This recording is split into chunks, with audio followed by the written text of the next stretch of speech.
heaven. Give us this day our daily bread. Give us this day our daily bread. Forgive us our debts. And forgive us our debts. As we forgive our debtors. As we forgive our debtors. And lead us not into temptation. And lead us not into temptation. But deliver us from evil. But deliver us from evil. For thine is the kingdom. For thine is the kingdom.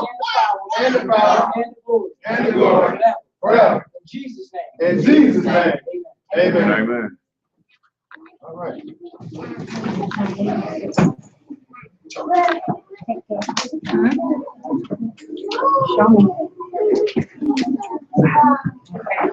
Jayla, where are you sitting? Come on, here, buddy. Bring the chips over here.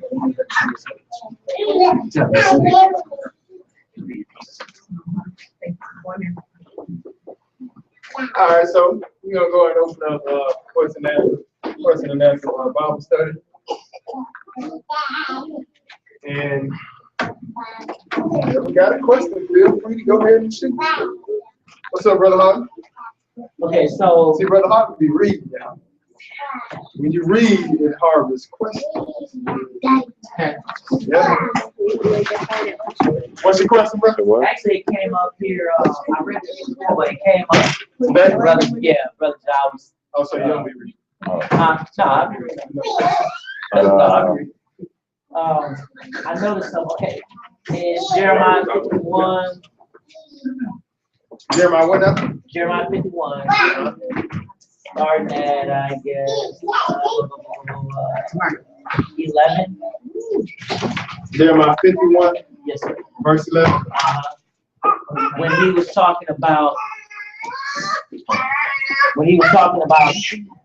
the Medes being used by the Lord, like that would be his army. Okay. What is this? Is that right? Yeah, that's right. Oh, no, that's not it. Maybe yours should have your name on it. Yeah, I think I'm done with this one. No, yours would be that one. It's not right. Okay. Yeah, that's yours, right? Yeah. Yeah, you said it when you went and moved that right there. Oh, I guess so. Yeah. I don't know, man. Hardly already have to try. That's all right. That's all right. That's all right. It is wrong. I'm gonna talk to you. All right, so anyway, No, don't nobody know it. You. I'm What sorry. verse Okay. was that, bro? It was Jeremiah 51, verse 11. Uh-huh. So he was talking about the guy using, I guess, the Medes to bring forth the wrath down upon the other kingdom, right? Of Babylon. So my question is, I noticed that yes, verse 11. I noticed that they use certain description of certain things like make bright the arrow, gather the shields. Now, because he said he's gonna make it that land desolate, he said, is this possible? I don't know. Is it possible he could be talking about using nuclear destruction? Well, it's talking about warfare here. Warfare, right. So could that be a I possibility? mean, it could be. We may not get to that point. Okay. You know what I'm saying? Because that's why Matthew 22 going on. Yeah. But they say it's going ham. Because I mean, it just kind of. But you know, they start using nuclear weapons. That possibly wipe out the whole church. I mean, you know what I'm saying? So it might not get to that point. Okay. I'm just thinking about, like, for example, like when they dropped the bomb on Hiroshima, you know, and it really wiped them out bad, you know, right. To the point where even now you got people, generations that have side effects from it. Yeah. You know what I'm saying? Yeah. But I just noticed it really stuck out when it said, like, those arrows, and I'm thinking about when, I think you even did a class in the past talking about what the visions were, when he saw vision. Right. Now, of course, they didn't have no firing arrows, but right. we got missiles now, right. stuff like that. So I just looked at it from that perspective. I wonder if that's could be what they were talking about. Like I said, it's weapons of warfare. As far as what it is, you know, we don't know exactly right now at this point. But to say it'd be nuclear weapons, you probably can't go that far because nuclear weapons, that's going to take out everybody. So by the time, you know, if they get down to get ready to bring out nuclear weapons, and the Lord's gonna have to cut that time. You know what I'm saying? That's why I say, look at Matthew 24. And the reason I asked that too is because remember when it said he would bring forth down upon Babylon like he did a Sodom and Gomorrah, like bring fire. Right. I mean, what else could make something desolate or bring, you know what I'm saying? Oh yeah, it's definitely gonna be bombs and stuff like that. Yeah. You know what I'm saying? But yeah, I mean, during that time when he used his army, because the Medes and the Persians, or just the Medes alone, that's definitely Russia. You know, so you know they got all type of different artillery now. You know what I'm saying? So if that's the Lord's army, the one that he sanctified, of course they're gonna use the stuff that they already have prepared for this time. You know, but you look at the world today, and most all the nations, a lot of them are trying to stock up with nuclear weapons. Yeah. You know what I'm saying? And the nuclear weapons, that for the most part, that can take out everybody. Who got him? What the mark is at? Oh Lord. You got both of them out. We didn't start out this for quiet. All right. You told Daddy to beat me. It's all of our fault. Oh, okay. Yeah, you said about if you want to. I'm good. You good, yo. That just remind me of this in about a year. I'm be whooping my child. About a year. Yeah, just mom. I'm That's feeling. not gonna be you. Just remember, I reminded her I said I'm be whooping my child because that's what we be doing. Remember that now. She gonna come out real pretty and precious. She still good. Look at it, y'all. Don't anybody looking at your bottom like that. You know what I'm saying? That's all we hit at bottom. Ain't no problem. I don't hit faces or nothing like that. Still be pretty. Don't listen to Jedi. He called me mean for telling the boys it's Sabbth. They don't play on it. Don't listen to Jedi. I said, oh, because I told him you can't play on the Sabbath. Oh, you talking about what? Samantha? yeah. All right, so Matthew 24. Let's look at just one verse I really want to look at.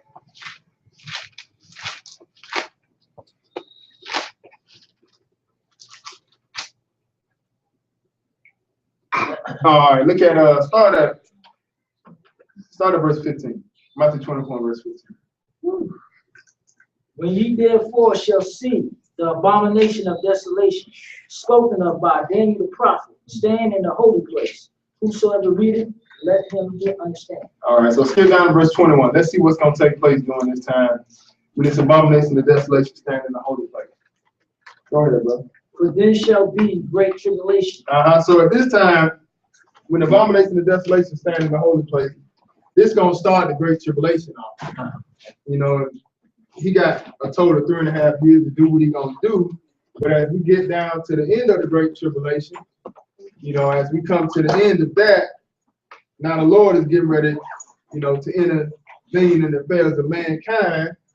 And one of the ways he's going to do that, he also bringing his army across. Well, before we get to the end of the great tribulation, the Lord is going to bring his army across to fight against, you know, the European economic community or the beast in the 10 nations. Gotcha. You know, so this is going to start the great tribulation. And once we get down to the end of this great tribulation, you know, the Lord going to have to intervene. But pick it up at verse 22. Let's see what's going to happen. And except those days shall be short, there should no flesh be saved. Right. So, you know, it's all different types of famine and all that type of stuff going to take place during this time of the great tribulation. But once we get to the point in this great tribulation when it starts climaxing, you know, the Lord going to have to stop because there won't be no flesh being saved. So we can say is, you know, biochemical warfare. We can say, you know, famine and all that type of stuff, but that ain't really a guaranteed method to take out everybody. You know, nuclear weapons, that's almost a guarantee to wipe everybody out. So, you know, I can't say for sure if they won't shoot it, you know what I'm saying? But, you know, it's probably a high probability that the Lord won't let them get to this point. You know, they probably can shoot 1 or 2 off. And the Lord, he can stop it. He can stop it before, you know, before they shoot off 20 or 30. You may have, like, for instance, just, you know, if America shoot one over and hit Russia, which America probably gonna take a back seat by this time. You know, because it's really gonna be the West against the East. We talking about the West of Israel. And the East of Israel really going at it. America really ain't gonna have to do with it. Yeah. You know what I'm saying? Y'all can see the downfall of America right now as we get ready to come up on the climax of the European Economic Community at this point.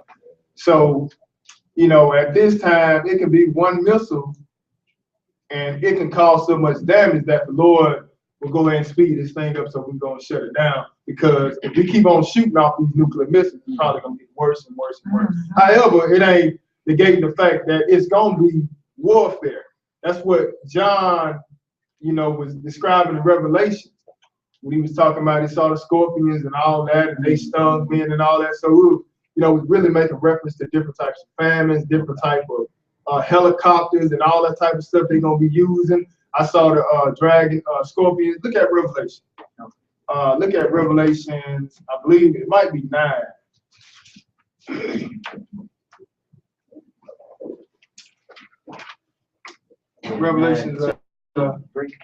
Revelation 9, verse, yeah.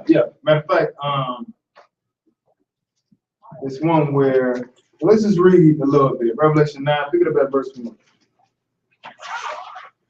Go ahead and read. And the fifth angel sounded, and I saw a star fall from heaven unto the earth. And to him was given the key of the bottomless pit. All right, so this angel, we just talking about Satan himself, you know, having the key to the bottomless pit. And what's going to take place, verse 2, because really, you know, we ain't doing nothing but really making mention of this army that Satan is controlling at this point. When he got the key to the bottomless pit, now, at this time, you know, this army going to have an opportunity to go out and bring destruction on the whole world.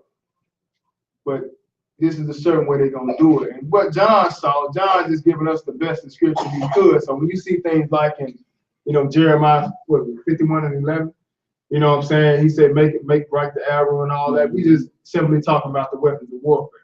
You know what I'm saying? But they just giving it to us the best way they could describe it. Just like right here, just like we're looking at John giving us the best way, you know, giving it to us the best way he saw it. But we know at our time now, we can look around, we can see the different types of, you know, artillery they have from different planes, the B-52s and all that type of stuff, the Black Hawks, Apache helicopter, all, you know what I'm saying? This is the type of stuff they were seeing. They just couldn't really put it down. Now we can see it, you know. But even Jesus saw it to the point, look, I'm gonna have to stop this, because if I don't stop it, you know, they're gonna end up killing everybody. You know. But go ahead and read verse 2. And he opened the bottomless pit, and there arose a smoke out of the pit, as the smoke of a great furnace, and the sun and the air were darkened by reason of the smoke of the pit.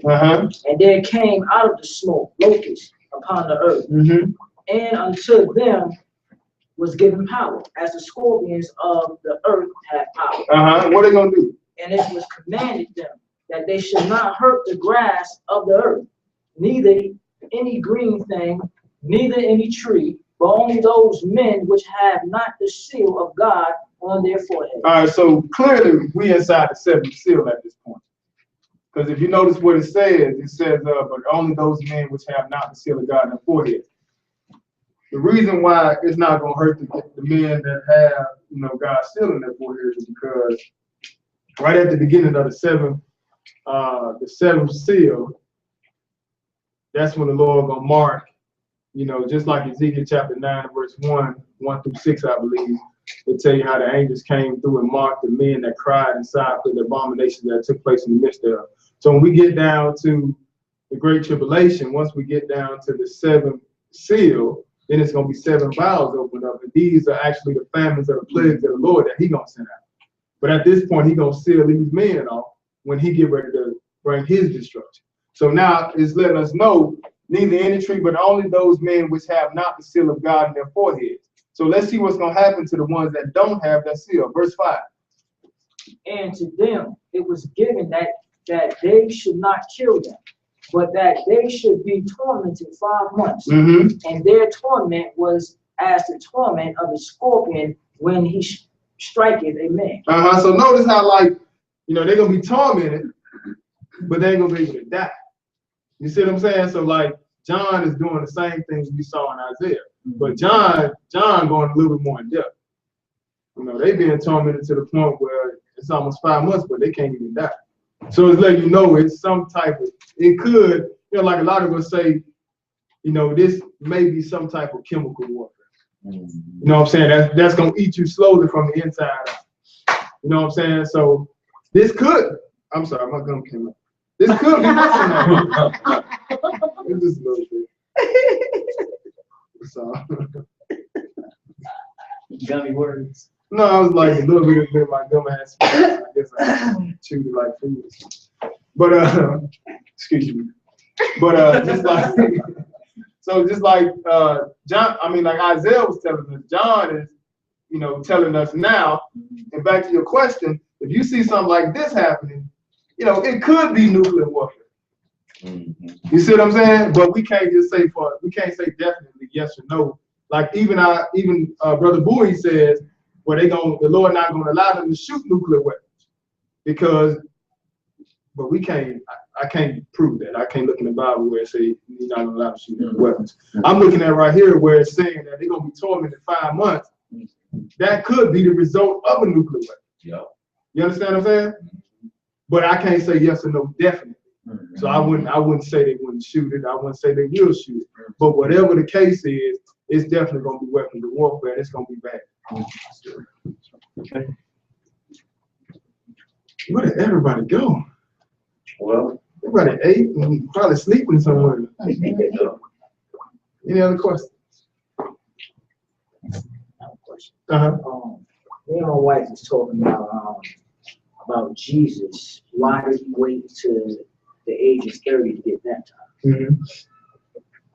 That's a great question, man. That's a great question. I have, I can say, what I'm gonna say is, first, I can answer that based on just speculation. All right, but let's just go back and let's go look at some of the things that was done in the law. What was the question? Why did Jesus wait till he was 30 years old to start preaching? Okay. That's a good one. Baptized? Because he had to get baptized to preach the word. Right. Well, Jesus also had to be anointed.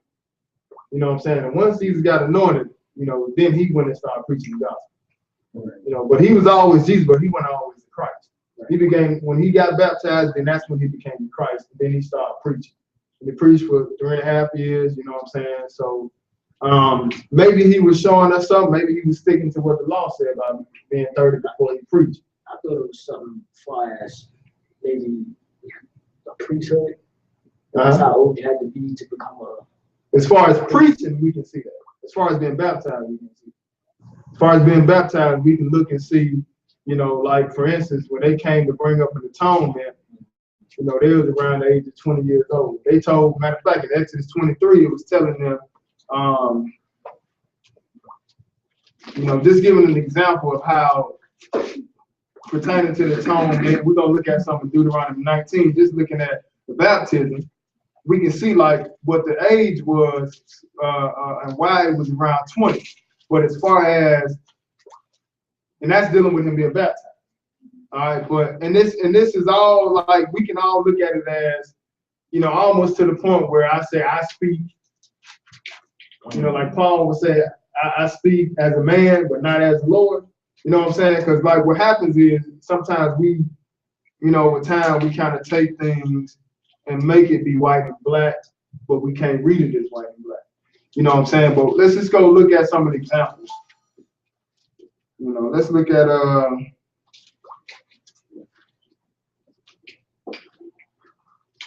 let's see here. Look at this atonement. All right, let's go with Exodus chapter 30. Exodus chapter 30.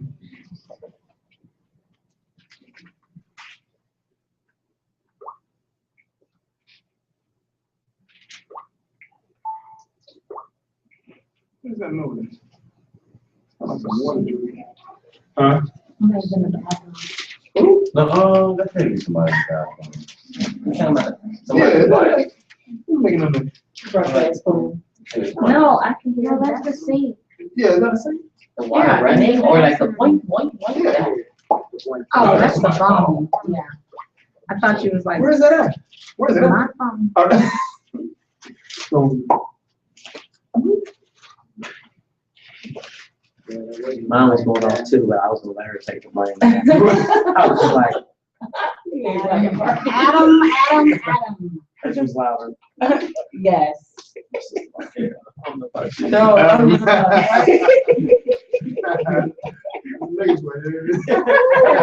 Since you say that, I'm Unless you gonna call him slide. yeah, go right ahead. Oh. Give me 1 second.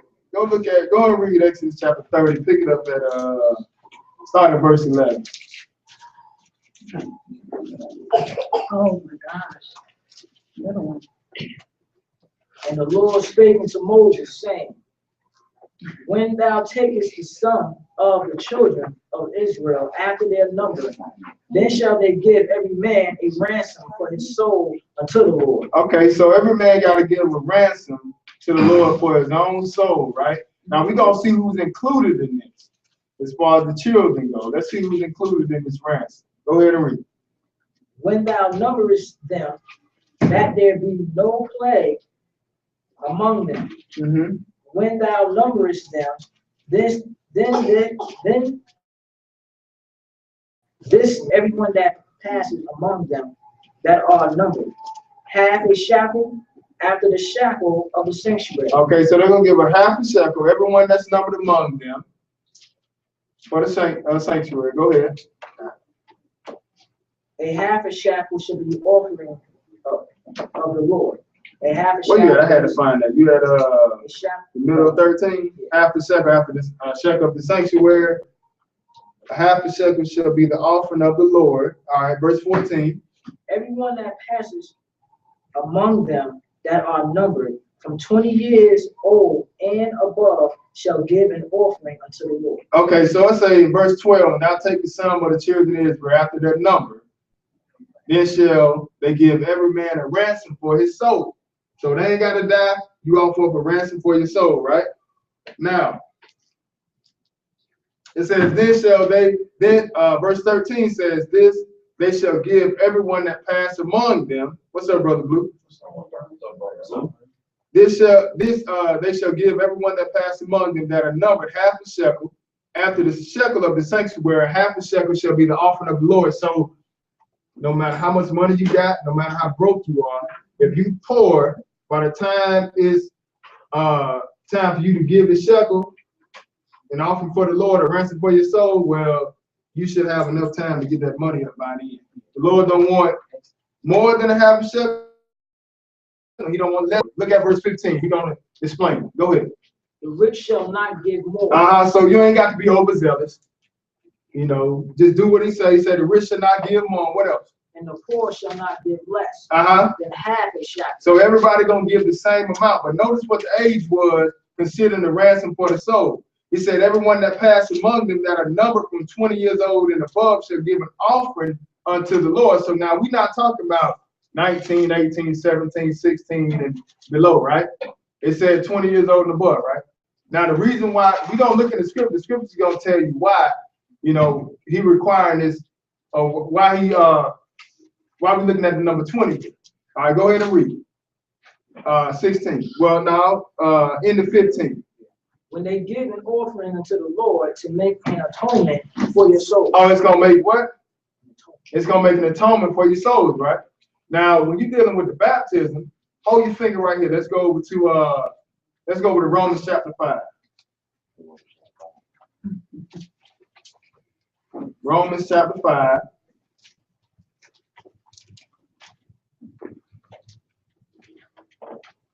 And we were looking at the atonement for their soul, right? The atonement for their soul, and what was required was age 20. But, you know, just like Paul was speaking, like I'm going to continue to say it, I speak as a man. not as the Lord, for the simple fact, yeah, we can put the pieces to the puzzle together and then we can go into assumptions, you know, but if it's not really written there, then we can't say that. That's just like with being circumcised. You know, we can't read that. Like, we know Jesus is the Passover, and in order for you to take part of the Passover, what got to happen? You got to be circumcised, right? But we can't read that you got to be circumcised to be baptized. Now, you got to be circumcised. You know, that's a part of it as a whole. But I can't read, I can't jump on the brother that want to get baptized and say, well, you got to be circumcised first. I just can't read that. However, he does have to be circumcised, you know. So just like this, we're looking at this right here. And far as it said in, you know, Exodus 30, saying that Jesus is an atonement for your soul, we looking at all, I mean, they had to bring up the shekels for an atonement for their soul in chapter 30, Exodus 30, and verse 15. It says, the rich should not give more, the poor should not give less than half a shekel when they give an offering unto the Lord to make an atonement for your soul. So we can say, okay, this is an atonement for your soul right here in Exodus 30. But what we do now is now we go into speculation, because we say, well, this matches with Jesus being gone. You see, now even though I say that, I can say that, and I can agree with that, but I can't prove it to the point where it's definite. We gonna ride with that, that's gonna be it. It sounds good. You see what I'm saying? All right, notice what the book said, Romans chapter 5. Let's pick up at verse, let's start at verse 7. For scarcely for a righteous man will one die. Yet peradventure for a good man some would even dare to die. But God commanded his love toward us, and that while we were yet sinners, Christ died for us. So when we had nothing to do with it, you know, when we was in our sin, we had a way to get out of our sin by the death of Jesus Christ. Regardless of, you know, your works, regardless of whatever you tried to do to make yourself righteous, you couldn't do it. But the plan was already put in place for you to be forgiven when the Lord woke you up and decided to turn you back. So he said, but God commended his love toward us, and that while we were yet sinners, Christ died for us. So it was always, you know, even back to the beginning, or even down to Revelation 13, it tells you that, you know, Christ was the lamb slain from the foundation of the world. So regardless of what you do, it was always a plan already set for us to get out of this. But how are you going to get out of this sentence of death that was put on us? All right, go ahead and read verse 9. Much more then, being now justified by his blood, we shall be saved from wrath through him. Skip down to verse 11, because now we're going to be saved from the second death through Jesus. All right, but go ahead, verse 11. And not only so, but we also joy in God through our Lord Jesus Christ, by whom we have now received the atonement. Oh, so by Jesus Christ, we have received the atonement, right? So just like we look at Exodus chapter 30, it gave you a number. It gave you an age in order for you to take part in this atonement. All right, that age is what, 20 years old, right? So we can say, okay, Jesus is our atonement. So in order for you to get baptized and get your sins wiped out, you got to be 20 years old. You know, we can say that. But, you know, as far as us making that ironclad, we can't really, you know, we can't handle that. But let's go over to Deuteronomy. So we see Jesus as our atonement, but let's just go look at something a little more clear as to why the Lord gave us the age of 20. Because see, if you're gonna get baptized at 20, this is what you're probably gonna use. This right here is probably gonna have more ground, you know, than anything. You know, because it's a little bit more clear. It's gonna say it right out why the Lord allowed those under 20 to get into the promised land. He's gonna tell you clearly himself why. All right, so Deuteronomy chapter 1, and let's pick it up at verse 37. Because if they wasn't wise enough to handle the business back then evidently as a nation or as people, period, as a whole, you know, at 19 years of age, you still ain't, you know, ain't nothing changed. You know, they were walking with the Lord back then. And 19 wasn't good enough for them, according to what the Lord said. But let's see what he said, Deuteronomy chapter 1 and verse 37. Go ahead and read, bro. Also, the Lord was angry with me for your sake. So this is Moses talking to the people, letting them know the Lord was angry with me for your sake, saying what? thou also shalt not go in thither. So if you go back and read, the Lord told Moses to do something. Moses got mad, smoked the rock, told him, drink ye rebels. And the Lord said, because of this, you will not see the kingdom. You will not see the promised land, in other words. All right, so go ahead and read verse 38. But Joshua, the son of Nun, which standeth before thee, he shall go in thither. Go ahead. Encourage him, for he shall cause Israel to inherit. Moreover, your little ones, which ye said should be a prey. So look at what he say. Moreover, your little ones, which ye said should be a prey, which is what they said when they went out and spied the land. When the Lord told them to go look at the land of Canaan, they went over and looked at it, and they came back and said, them guys over there, giants, they gonna kill us and rape our wives and kill our kids and all that. This is what Moses referred to. He said, moreover, your little ones, which you said should be a prey. What happened? Go ahead. And your children, which in that day had no knowledge. They had what? No knowledge. Oh, they had no knowledge. Between good and evil. They shall go in thither, and unto them will I give it, and they shall possess it. Okay, so it said your children, which in that day had no knowledge between good and evil, they shall go in there, and unto them will I give it. They shall possess it. So, and Joshua and Caleb was the only one that was over 20 that got into the land. Everybody else under that, they were under 20. They wouldn't. But if you notice what he said, your children, which in that they had no knowledge between good and evil. They didn't know at a certain age. The Lord give you a certain age, a certain age of responsibility. When he'll, kind of hold your feet to the fire.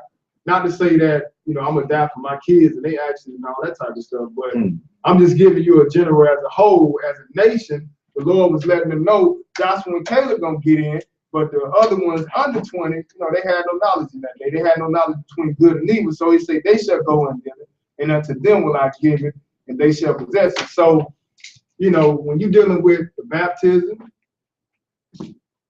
you can, look at it like you married. You coming into a marriage, which is something you really doing. You coming into it spiritually. Like they do in some of the Sunday churches. They married or they baptize some of the kids at 5 years old. Well, you just imagine that 5-year-old walking down the aisle getting married to a man at 35. You see what I'm saying? That ain't gonna happen. So you want to kind of wait till you mature. What I'm saying? The Lord may give you an age of 20 where that might be a little more reasonable, because you can now at this time know a little bit more about, good and evil. You see what I'm saying? So that's what we kind of go by at this point, looking at the age of responsibility as far as being baptized goes. But as far as Jesus' teaching, it said he was about 30. And we can say that go back to the law. But nowhere did it come out of his mouth, or the writer Matthew didn't say, well, because Jesus was keeping the law, this is why he did that. You see what I'm saying? But we can put that there and say, okay, he did it because of that. But I can't find nothing in here and say, for sure that that's why Jesus did it. But we taking the law, taking the testimony, bring it together. We say, yeah, that seems like almost 99% of the case why he did it. Because you see the priest did it. He leaving us an example. You know what I'm saying? But we just can't build a doctrine. Okay. Any other question?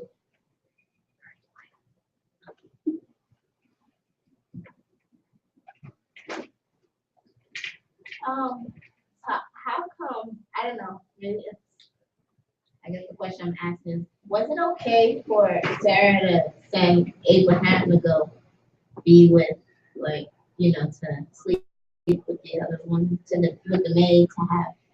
Was it okay? Yeah, because it's not okay now. I guess it was okay back then. I don't know.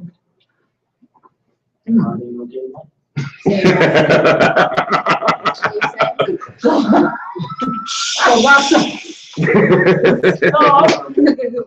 Tomatoes over here. We know Michael, that's what I'm just saying. I get your point. Give me some more. It's good with me. Answer that correctly.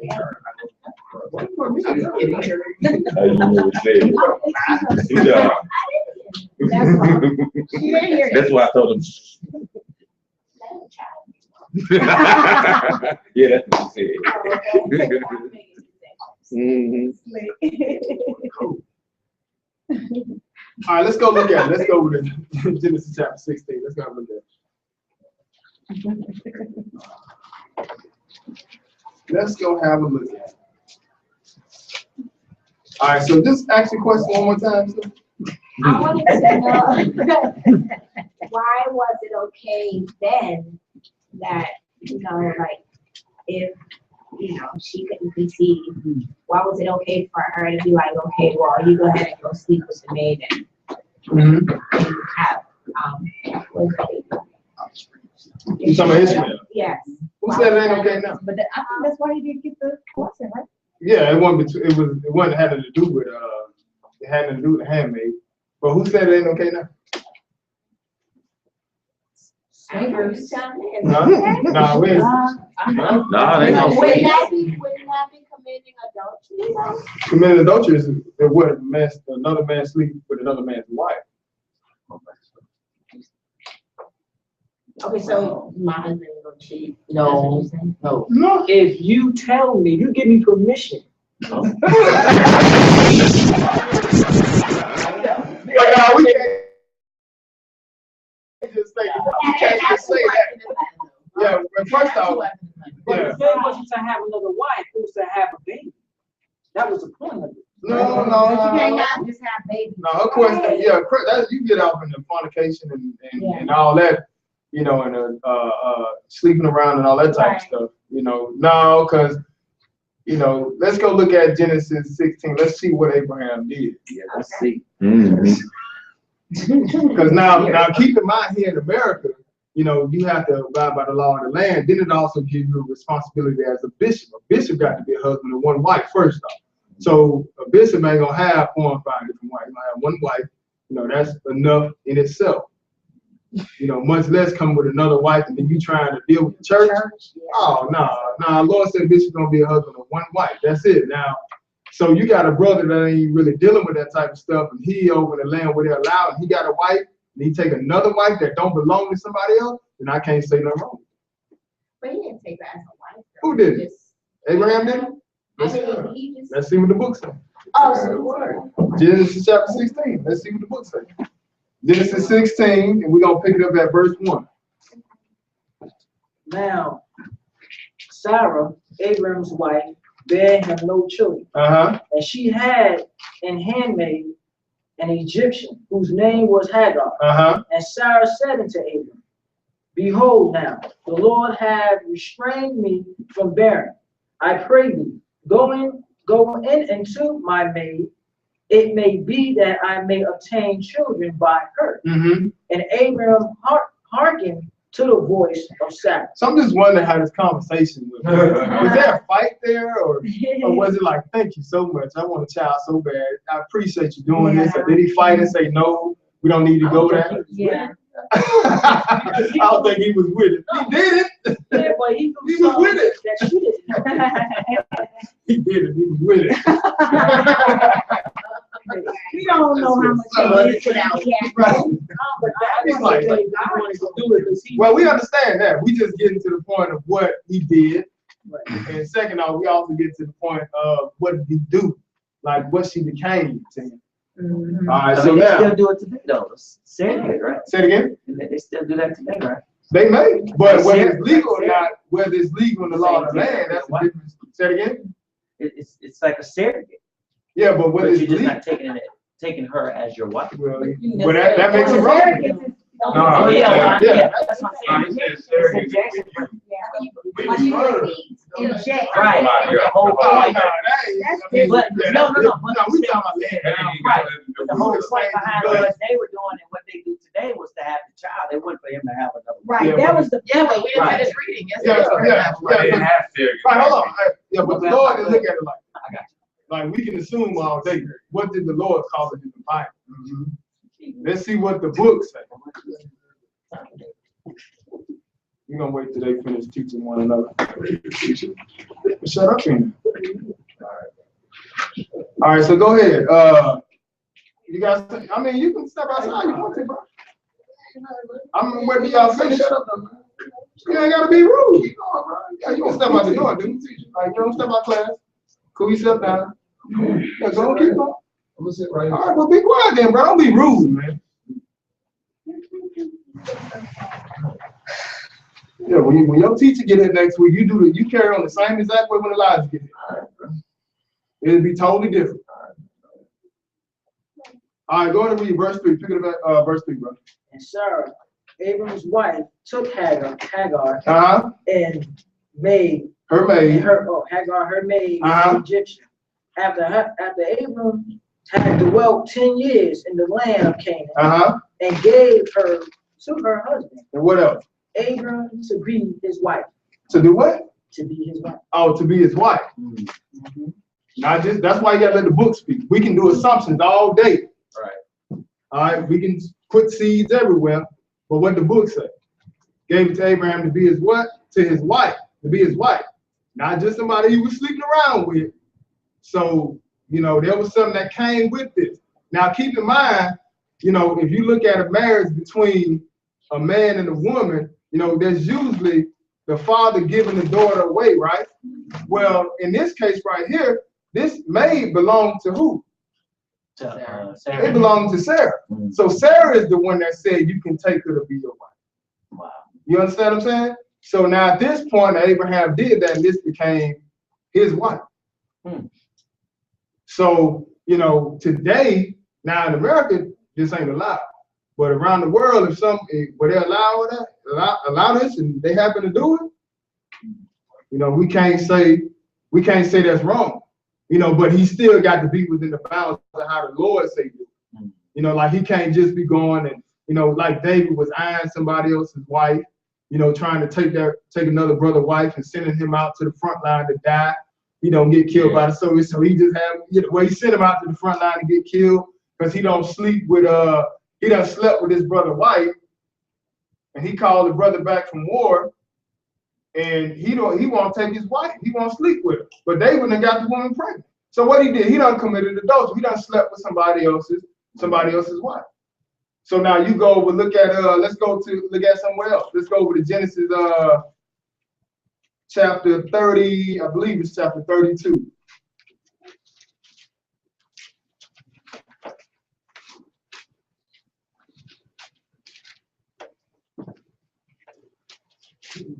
Genesis chapter 30, might be 30. Let's see.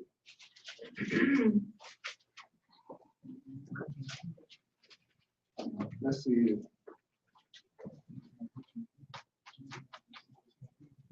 Brother Nate, what would be the definition of wife? Wife? Yeah. Like what would be the definition? We'll look it up. Okay. I mean after you finish. We'll look it up. I'm just ahead of my list. You know why I asked it? No, It's there though, like it tells you when you sleep with somebody, like that's your wife. You gotta carry it on out, like. Okay. I'm sure he'll take all that, but. I was just thinking about when you lay with someone, you become one flesh with them. right. Yeah, But can you be one flesh if you got multiple wives? You know what I'm saying? okay. That's any kind of weird.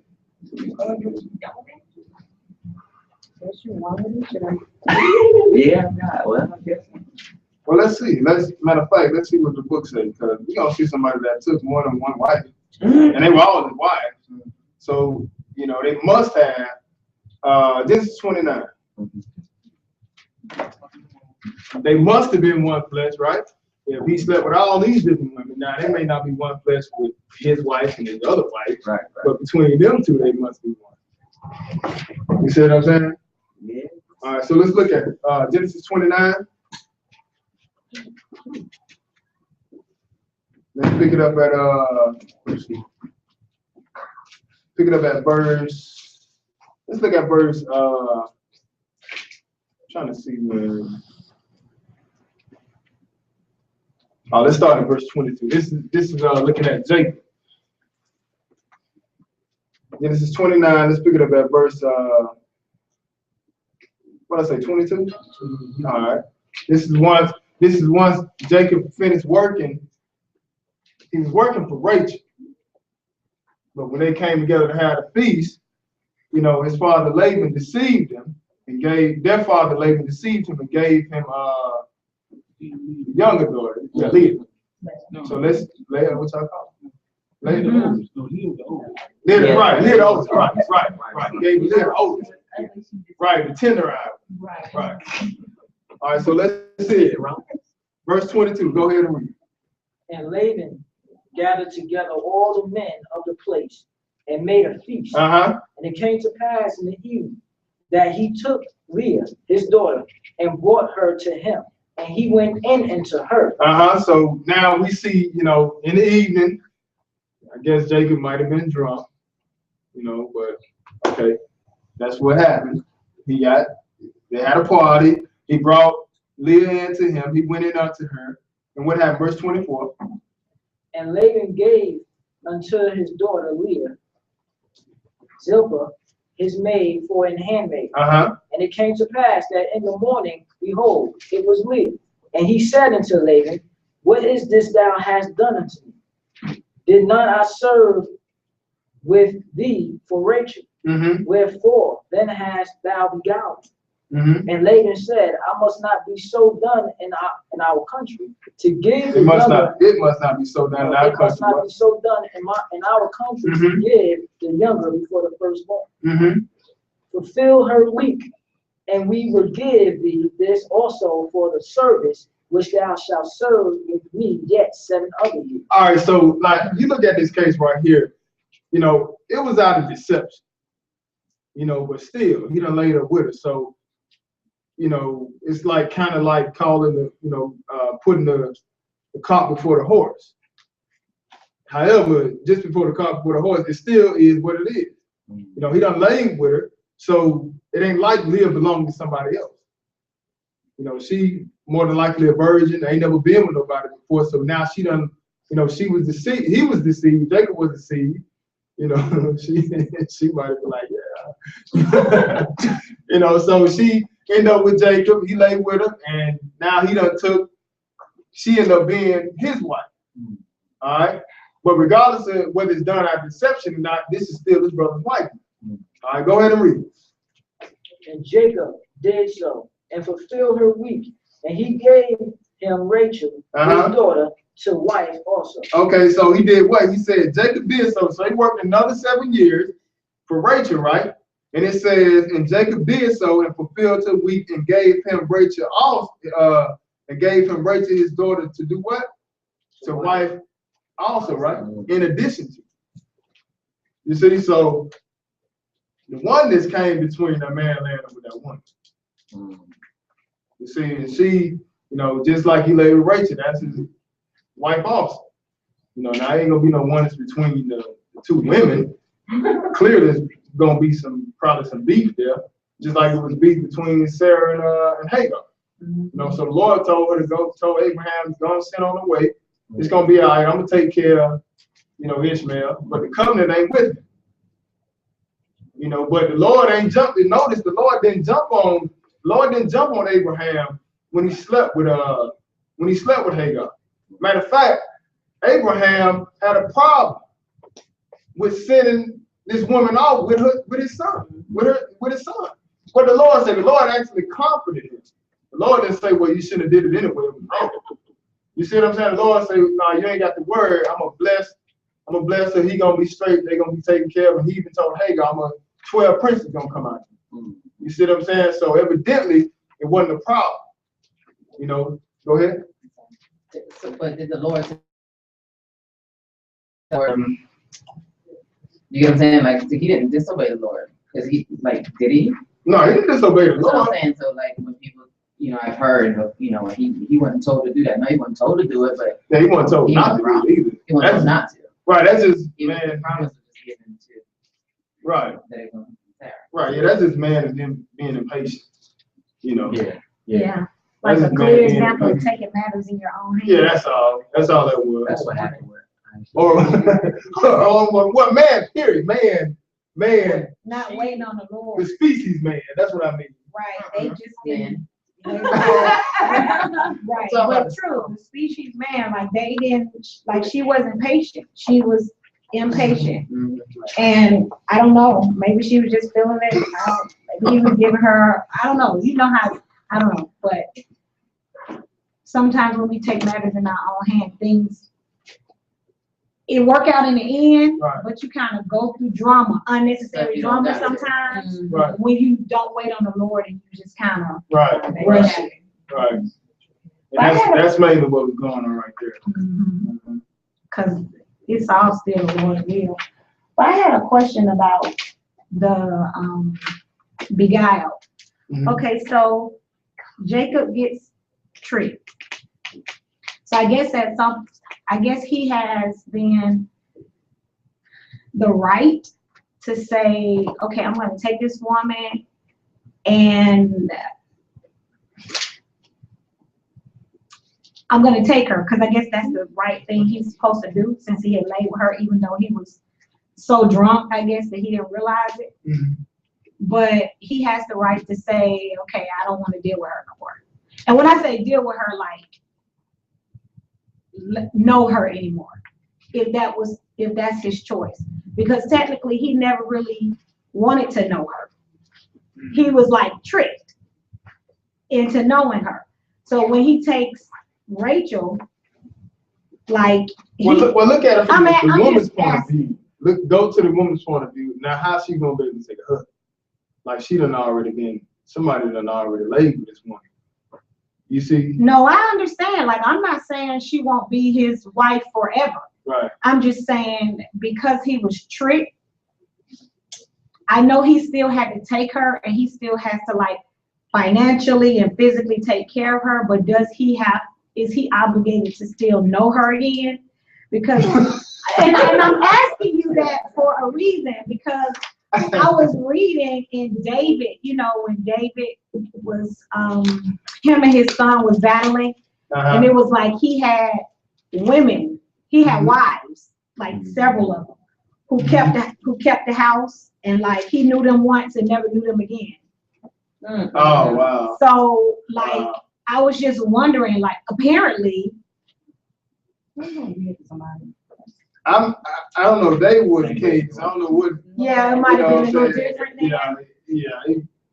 I'm nowhere near kings. Because I hear you, like, I'm understanding her perspective, and I guess she just did what her daddy told her to do. Although I don't know, I would have been like, Dad. Well, hold on. Maybe sober up a little bit. I know, like, I think he put her in a kind of bad position, but I guess the daughters did whatever their fathers commanded them to do. All right, well, let's go look at Exodus chapter 21. Let's go look at it. Okay.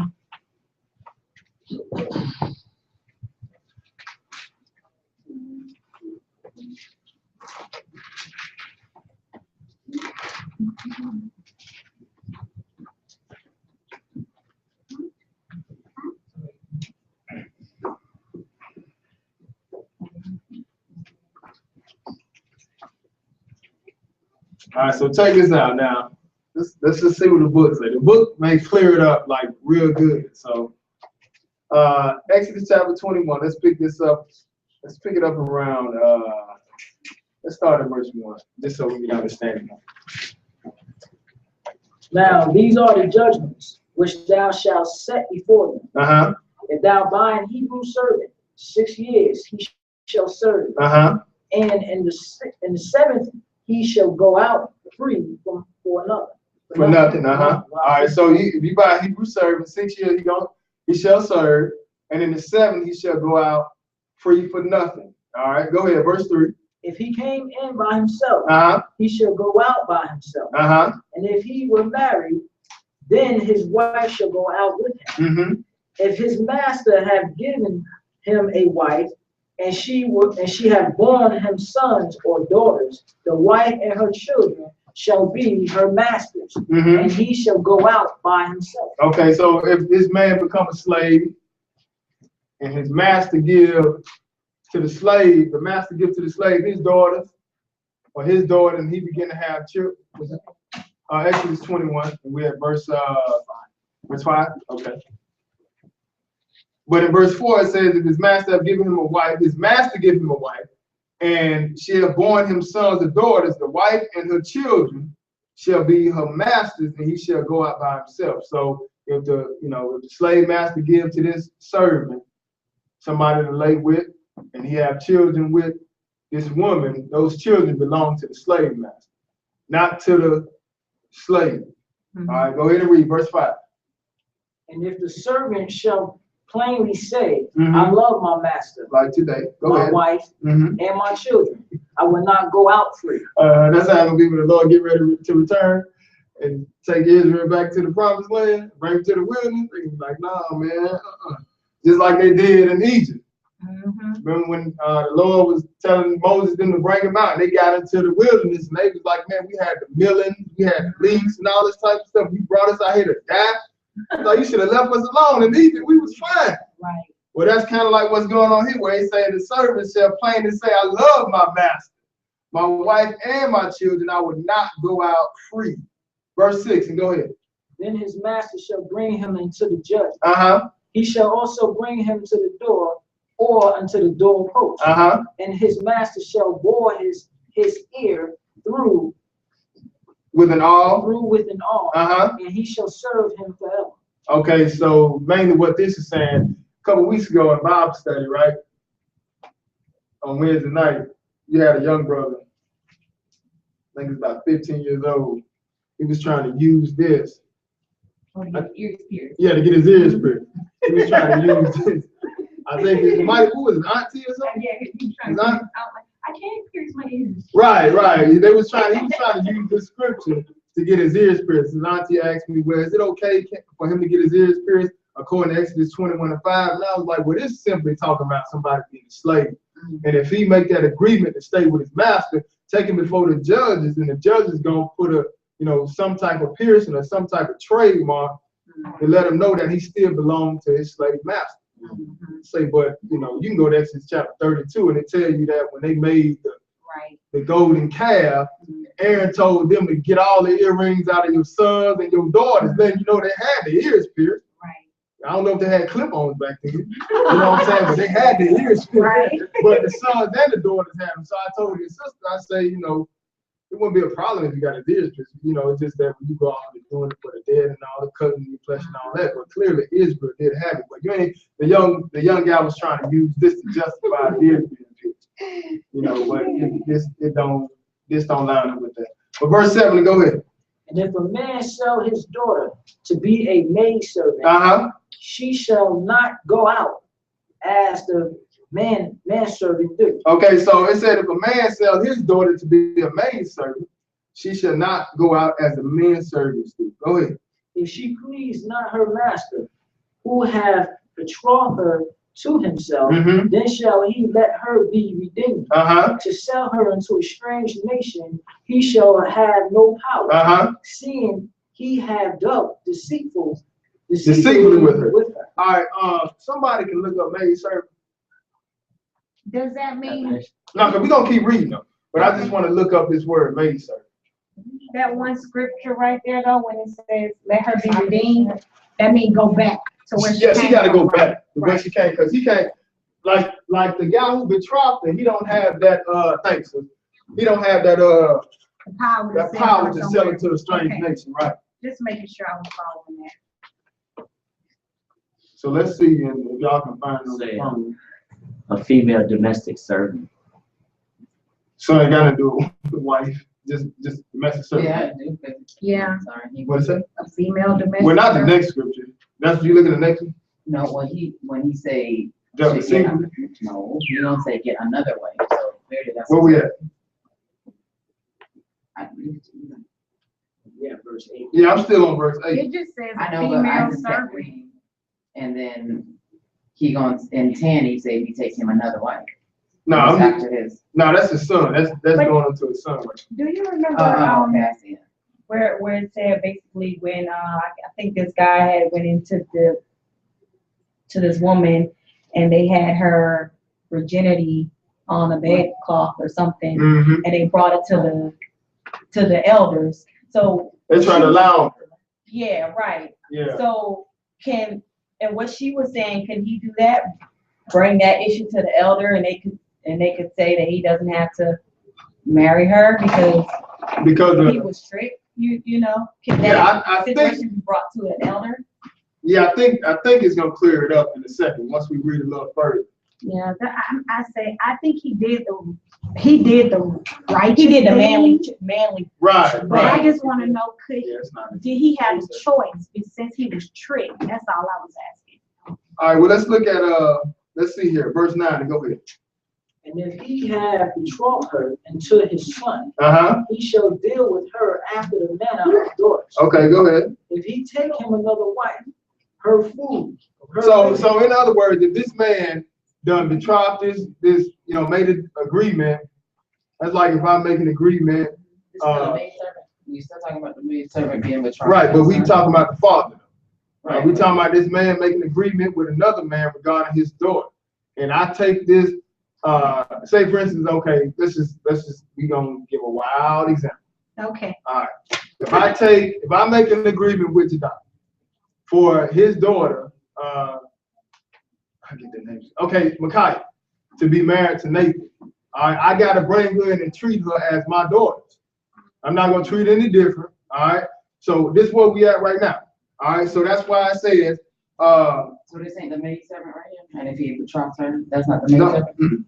no, I'm dealing with the fathers. Like I said, I'm still dealing with the fathers. And they rose, what they doing. All right.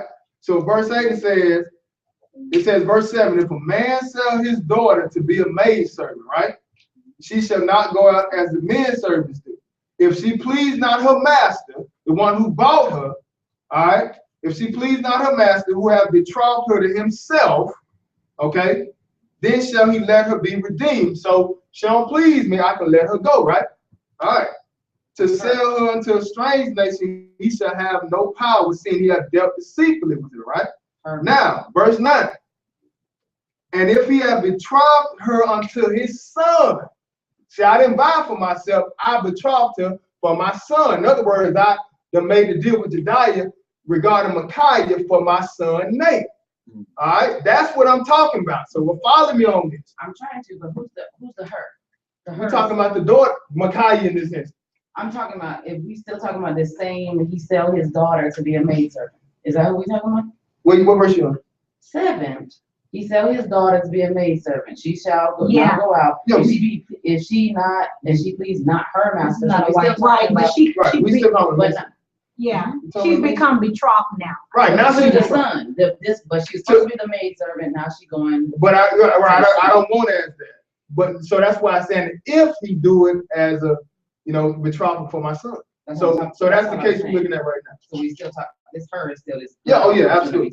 Right, the same one in verse 7.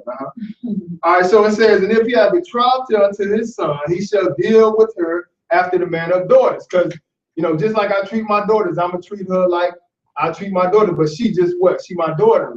All right. So in other words, I'm gonna get her ready to be given to my son, but I'm gonna treat her the same way, treat her nice and stuff like that, right?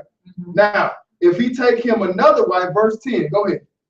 Her food. Now keep in mind now, this man or this son is gonna take this daughter as his wife. I betrothed her for my son, right? So notice what's gonna happen in verse 10. Verse 10 to go ahead. Her food. Her raiment. Begin in verse 10, bro. If he take him another wife. So if this man or this son take him another wife, go ahead. Her food. Her food, her raiment, go ahead. And her duty of marriage shall he not diminish. So, that's why I'm saying the Bible made clear though, even though like he wasn't happy with her, his duty still gotta stay the same. But Now it may not be like, it may just be like, okay, he was deceived and all that, let her go. But I'm just going to show you, like outside of Jacob, it was to happen, if just a simple fact, if he, just take him another wife, like for instance with Jacob took another wife, but he still had to what? He still came in the Leah. She had like, how many boys she had from him? 4 boys? Well, maybe 6. I have a question about that one though, because this But one, I'm just saying, he still laid with it. So I don't know if it was written in stone he had to do it, or he was just doing his duty, he decided, I looked at it like he decided to take the high road he and probably not did. really try to, so to speak, fight it. Because So if he took the high road, he took the high road based on what we read. absolutely. Right. You see what I'm saying? I Like, was just I'm saying- still gonna sleep with her. I'm still gonna break y'all head now. I'm gonna still give you some clothes. No. You see what I'm saying? So all I was saying But we was, can't say he had to stay. We I can't was say that. saying, in that instance where you are tricked and you're deceived, like Tisha was saying, like, is there an option, Dinah? Sister Dinah, I'm sorry. Sister Dinah was The saying devil told you that. that do they still have the right to say, because in this instance, they agreed. Like you said, we made an agreement. Right. He was deceived. They made an agreement. So he could have took the high road. That's what I'm saying. They So- made an agreement. He didn't choose her, then choose somebody else. Right. He could have took the high road. I don't know. For the life of me, I don't understand why he didn't say, I don't want her to be my wife. Because he wasn't gonna get left. Y'all talking about Jacob, right? Right. So Yeah. that's it, right? He wasn't gonna get right. Yeah. He said work another 7 years. So he So he wanted coulda her said- so bad Yeah. that he was willing to do Hey, that. what Daddy said, But he did not have to. but he was never gonna If get. he would. Okay. Right. He didn't have That's to. all. He didn't have to. That's all. He we didn't have asked. to. He didn't have to. He could have said, He "This coulda was not stopped. our agreement. Yeah. You tricked Right. He could me. have stopped. We can go to the judges if we need Right. to go to Because the that's why I judges." say what Jacob loved Rachel, Right. So you worked that. and he went on and worked them up to 7 years. Right. But even in that, he still like laid up with the to continue his agreement. He still laid. That was really my question. Right. Which I guess he'll get his for that too, because I think that was deceitful and evil. That was still deceitful though. And But it how don't you, really yeah, say. you gonna add another one? You gonna add on top of what you told me? Right. Yeah. Yeah. That's- So the daddy done lied at He this didn't keep point. his vow. Right. He broke the vow. He was never doing right. That's why when it came down to the cows, every time he'd be like, "Well, give me the Right. special So cows. what? Give me the Yeah. spot." You know, he can't get right. But one time when they was getting ready to leave, Yeah. that's how he kept already tripping with the girl. I just wanted to know, like, Yeah. which all that makes sense now. But to Right. your question, you hit this one, number 10 right here. So what is, when it says her duty of marriage, Let's see here. is there I mean, we're married, we all have different ways we figure our duty in our relationships, you know, maybe you and Malia, y'all have different duties. So I just want, does this duty of marriage, is it explained somewhere? Is it talking about something specific or just in general? I thought it was relational. It's not. It's my duty. I don't know. Oh, you don't know what I was about to say. But finished it in it my head. rhymes. Her clothing and you humbling her. What else is that? That's what it is. Right. Well, yeah. That's pretty much what. That's it what says. I got from it. I didn't get nothing else. Okay. So is this right here when he betroughs her to the son? Did the son gotta take her? That's a good question. And if those things do diminish, now does that mean I can leave? Not me, I'm just saying, the woman can leave? Not me. I'm just saying. Yeah, it does. Because that It says, next scripture read further. says. Yeah, read further. It says, verse 11. Read verse 11. Read verse 11. What does it say, brother? And Oh, this is indeed, do not these three unto her. Oh, so if you don't do these three under her, then what? Then shall she go out free without money. So she can leave. Now, Now, second wife we talking about? But if he take another No, wife, this the the first first wife wife. can Oh. now go. Okay, I got you. If If those you take things. if you don't do those duties, she can Right, leave. I got you. Yeah. So now, the trials. Oh, now you wanna read, huh? Yeah, my understanding. Yeah, you know what? You trying to get the rules That's down why pat. they give me Let's my go to Jeremiah 17. I ain't mad at him. though. Let's go to Jeremiah 17. Huh? The question is, if we betroth if a man, a father betroth the wife to Are his we, son, are you gonna pick his wife? That's what I. does he get to, what's the name? All right, let's go look at something. That's what he wanna know. I'm huh? gonna try Does he my get best to have my does he get a input. choice? Is that what you're saying? Yeah, I'm like, gonna definitely, it's clearly definitely gonna he be pressure. It's gonna be a lot of pressure. It's Oh, definitely yeah, I gonna don't be know pressure. about- I just know about the daughters. Oh, well, let's go look at the The book. daughters, Let's yeah, go to but Jeremiah what about the 17. Let's go to Jeremiah 17. Okay. Because see, notice what just happened here in Exodus. The father is betrothed that girl for his son. Mm-hmm. So evidently he was making that vow for his son. He was making that arrangement. That's just like some of the countries, they still do that nowadays. Like for instance, this dude from Saudi Arabia a couple weeks ago, you know, he married this girl that was chosen for him, or actually they did it themselves. But I don't think this will happen in our household, because hopefully I got good judgment. Where the dude picked the wife online or back or something like that, and she had a veil on. And she decided to take the veil off after they made the vow. And she was ugly. And he was like, I did not sign up for this. He was like, I don't want her. I don't want her. She fell down in the church and started crying. But hopefully I got good judgment. So, don't worry, I'm gonna ask you. You see her face, bro? What you mean she went left? And you know that ain't no good. You didn't get a picture when she was 12 or nothing. Jeremiah 17. You know what they say, right? They say, look at the mama. Yeah. When she older, that's how the daughter gonna look. That's what they say now. I don't know what they say that, right? No, that's true. No, not what I say, that's what they say. That's what they say. Jeremiah 17. Jeremiah 17. Is it 17 that I'm looking for? What you looking? Hold on. Might be Zechariah, guys. Might be Zechariah. Give me a second. Ain't no Zechariah 17. No, I ain't 17. Jeremiah has 17. Zechariah ain't got 17. Zechariah does not have 17. Zechariah has the place I might be looking for. Mm-hmm. All right, let's see. Well, we're gonna have this marriage down pat in the next couple of weeks now. Ain't gonna be no question. This is Jeremiah, dude. I'm looking for. What you say? You trying to get married? I'm looking for when you go to Babylon, take your wives. Oh, that is Jeremiah. Yeah, Jeremiah what? 25? When he said seek for the piece of the land, right? But he told them seek for the piece of the land, don't he? Yeah, seek the piece of the land. Right. He take you wives. She gonna find it for you. Yeah, it's 30 something, I think. Yeah, but I'm about to go. This is Jeremiah. I got I mean, I just had this scripture like a week ago. Somebody asked me about it. So, Brother Nate, did you answer my question? Mm-hmm. 29. Yeah, some of it. I had to come back to it because I was going to take you to the first Titus. So I'm going to take you to Titus. Raquel said 29. Yeah. Where's it at? 29. 29. We're going to come right back to that, Sister McCall. Yeah, there we go. Thank you. Don't get out of my question. I thought I had forgot when you asked me, I was thinking about Titus when you asked me about that. But we're going to come back. Thanks for bringing that back to Jeremiah 29. Let's look at something. Jeremiah 29, and let's pick this up at verse 1.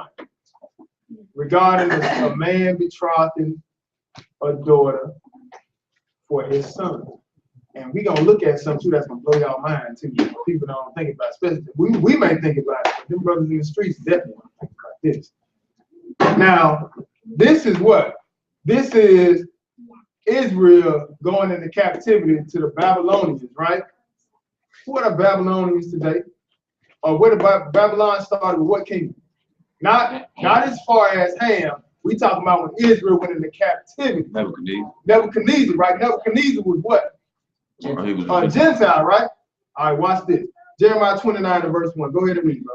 Now these are the words of the letter that Jeremiah the prophet sent from Jerusalem and to the residue of the elders which are carried away captive, and to the priests, and to the prophets, and to all the people whom Nebuchadnezzar had carried away captive from Jerusalem to Babylon. Okay, so it was a letter sent to all the elders that was carried away captive to Babylon. Now this is Nebuchadnezzar and his nation of people, the Gentile nation, the beginning of the Gentile dynasty. They taken Israel in the world and were in the captivity at this point, right? And they got a letter that was sent out to the elders. Let's see what this letter is about. All right, pick it up at verse 4 and go ahead. Thus said the Lord of hosts, the God of Israel, to all that are carried away captive, whom I have caused to be carried away from Jerusalem to Babylon. Okay, so it says, thus saith the Lord of hosts, the God of Israel, unto all that are carried away captives, whom I have caused to be carried away from Jerusalem unto Babylon. What you got to do? Verse 5. Build ye houses And dwell in them. Go ahead. You might as well get comfortable. Build you houses, dwell in them, and do what else? Plant gardens. And eat the fruit. And eat the fruit of them. Go ahead. Take ye wives. So when you get down to Babylon, do what? Take ye wives. Take you wives. What kind of wives are these? White. Say it again. Gentile. I don't think that hurts. Oh, wow. What they said, take you wives when you get down to Babylon. Take you wives and begat sons and daughters. Go ahead. And take wives for your sons. Oh, so take wives for your sons when you get there. Now these to the elders, something. Now these to the elders. Now these ain't to the sisters. These are to the elders of Jerusalem. So he's telling them, listen, you go down and get you wives, get you some wives, begat sons and daughters when you get there, because the nation continues on through who? Through the man.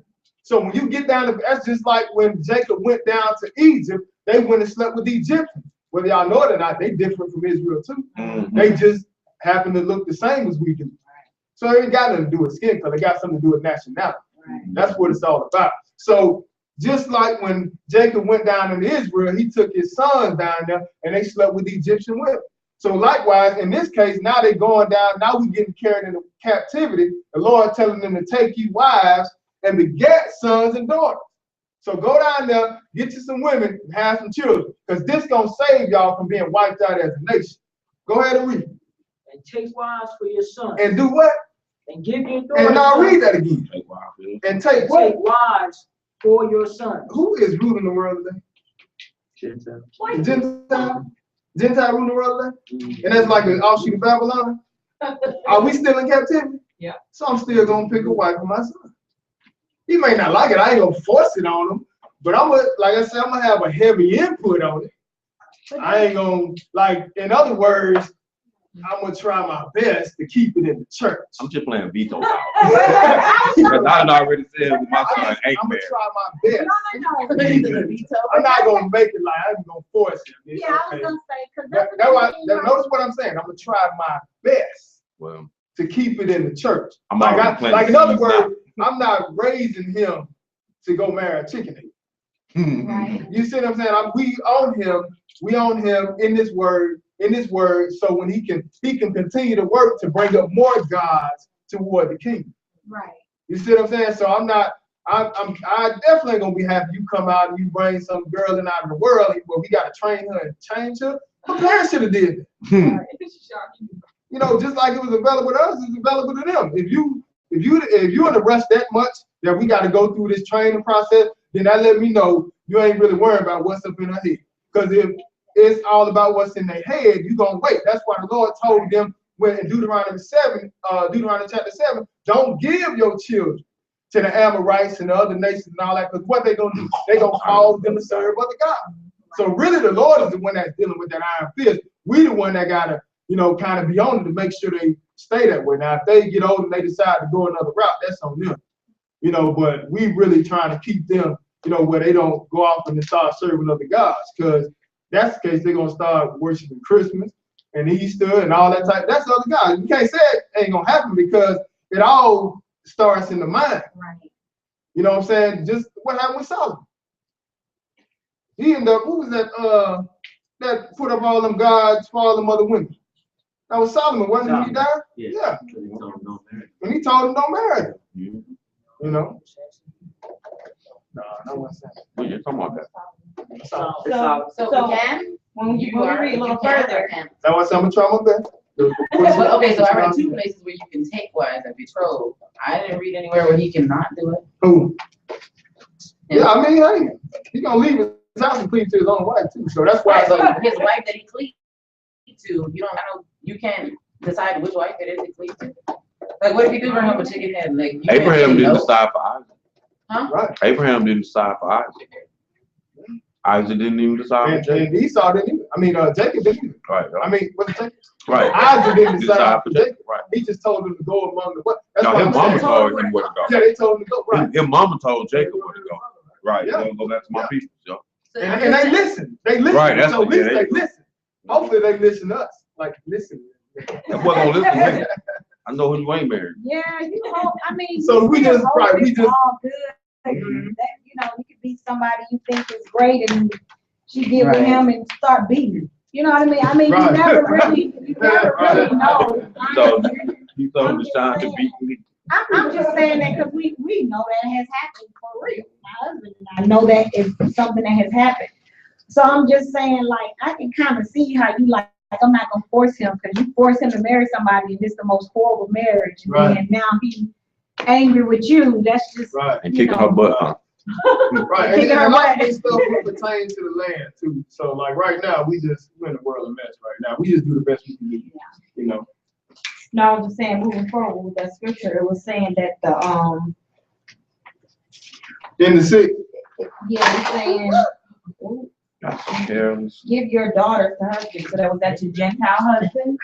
No, it says here, take ye wives and begat sons and daughters, right? Mhm, All right, and take wives for your sons mhm. and give your daughters to husbands, that they may bear sons. So, you know, after you begat these sons and daughters, you know, now you're gonna take wives, you're gonna give them to your son. We ain't talking because we still talking about increasing this nation of people. Okay. He so not it's jumping, saying- he not talking about jumping and increasing the Gentile nation. Right, okay. Because keep reading, notice what it says. It says, go ahead and read, finish that they what? That ye may That they may bear sons and daughters, and that what? Go ahead.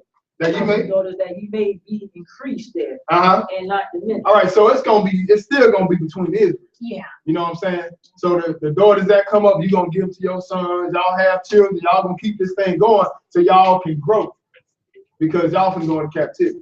You know, that's just like today, we done came to worldwide captivity. And a lot of people like they try to say that, okay, you know, like even with Barack, we know he may not be Israel, he may be, we don't know for sure, but he says father from Kenya, but then again, they said other guys that it was Israelite, so we don't know.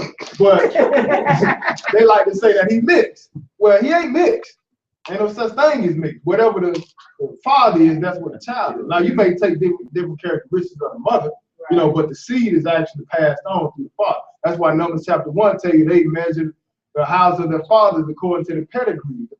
From the house of their fathers according to their pedigree, the bloodline of their father. So it's not true that black is dominant. That don't matter. Nope. Nah, that's just Tracy something. Ellis Ross ain't black. I mean, you can come. Tracy Ellis Ross, you know, Donna Ross, stuff with them white dudes. Yeah, they them daughters Gentile. Who else? Bob Marley, yeah. Yeah, Bob Marley. Gentile. Yeah. And that one. Yeah. Timothy. Yeah. Timothy the Yeah, Pot. his dad is Gentile. But But he looked like an Israelite. Right. But his dad, Timothy, dad was Gentile. But his mama was a Jew. So, he look light skinned. right, just like probably like Nathan. You know what I'm saying? Then I was thinking about David. You know, I was just trying to wonder how David looked, because his grandma was what? Moabite? Ruth? What was Ruth? Moabite? Yeah. So I'm just trying to figure out how, because you know, how they were saying it came out looking, but we'll all find out on the kingdom. Sister Mikaela. Yeah. All right. What was that question again? It was about if Abraham did it, was it cool? Yeah, like, was it okay? Not that, no, was it okay for Sarah to tell her husband to go ahead and go sleep with the maid and then, like, was that okay? Like, was that, I should say, okay, was that godly, I guess, righteous? Oh, no. Well, I mean, it happened, Right. you know, but the Lord ain't the one who told you to do that. Okay, so it wasn't for her to say that. It wasn't Yeah. godly, but it wasn't wrong. Yeah, I mean, it wasn't, in other words, they doing it because they trying to make. What do you mean godly? She's though? trying to Like, say if it's a sin, yeah, like. Was it wrong? Yeah, it wasn't against the wrong. law, against the No, it law? wasn't wrong. No, it wasn't wrong. But God didn't tell them to do that. Okay, but it is wrong today. it's wrong depending on where you locate. Because of the law. Like you about to get Joseph another wife. Like listen, Romans 7. And the Mormons do that though. There's some nation of Islam. Yeah, they get a lot. Some of them they get in So trouble. you saying if you weren't living in America, like If you were like this in land, it would be okay. Mm-hmm. Right, depending on where it's at. Some lands actually allow. So it has nothing to do with the book. Don't got a lot to do with the book because you still can't commit adultery. You can't take somebody's wife if she belongs to somebody else wherever you at. Like if you go to a land, like let's say Brazil allows it. All right, you still can't go to Brazil and sleep with another brother's wife. That belongs to him. But You know you what I'm can saying? take like 5 single women. But if you take 5 virgins, Right. then if you're gonna take care of them, they become them your wives.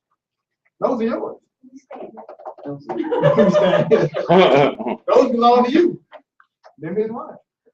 But I mean, like you have Hebrew camps here who do that, and they have multiple wives. Oh, they rolled out of the gate though. They take care. Well, I'm just saying they take care of their wives, They legal. and they look and they. Well, let me just finish. I'm not saying it's not illegal.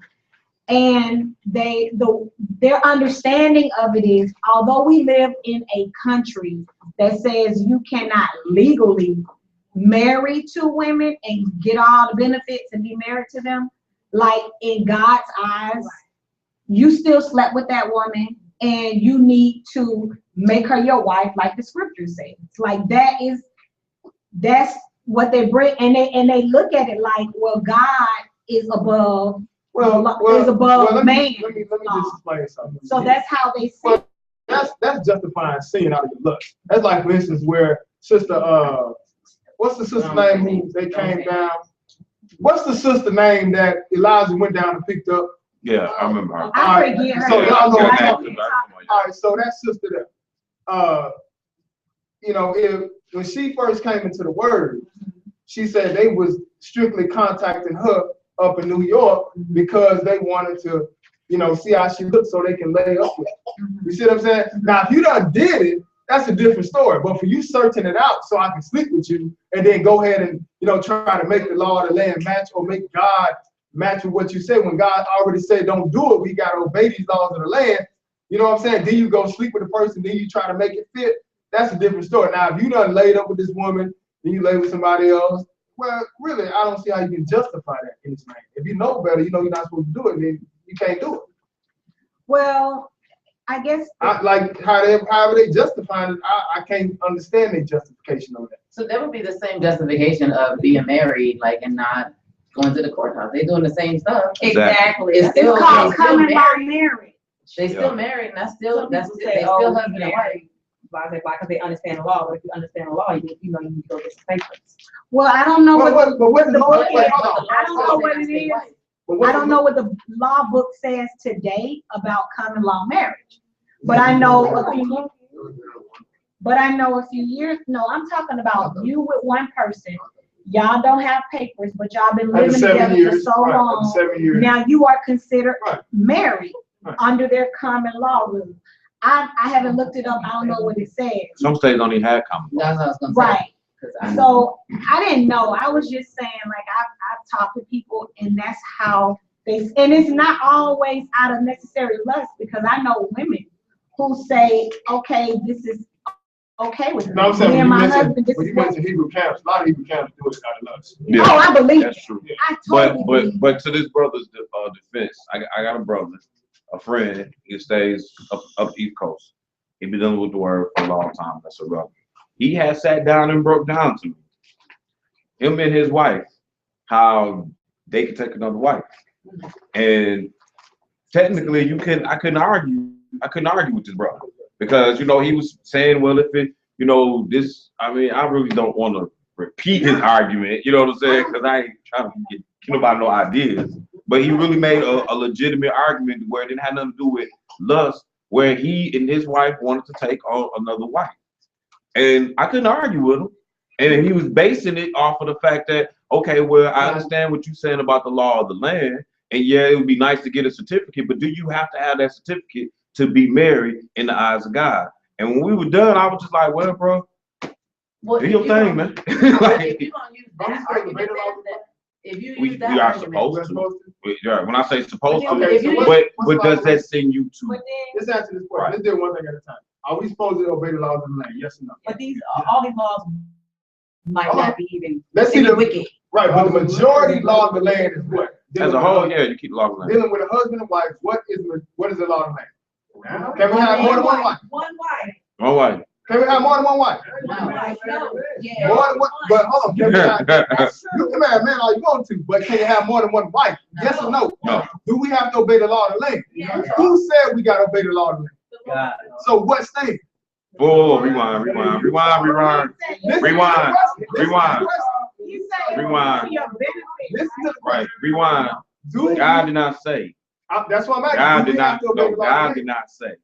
Paul said, "For your good, for you to obey the law of the land, for your good." So we don't got to obey the law. I ain't said no. I didn't say. I'm just clarifying. I'm just clarifying the statement. Right. I'm clarifying the statement. You know, like we can't say, like we can Right, say so God we said can't- thou should not kill, but Right, we can't so- say God said. Right, so if Right. we can't say that. We can say this right here that then we read in can't say Jeremiah. brothers can't have more than one wife.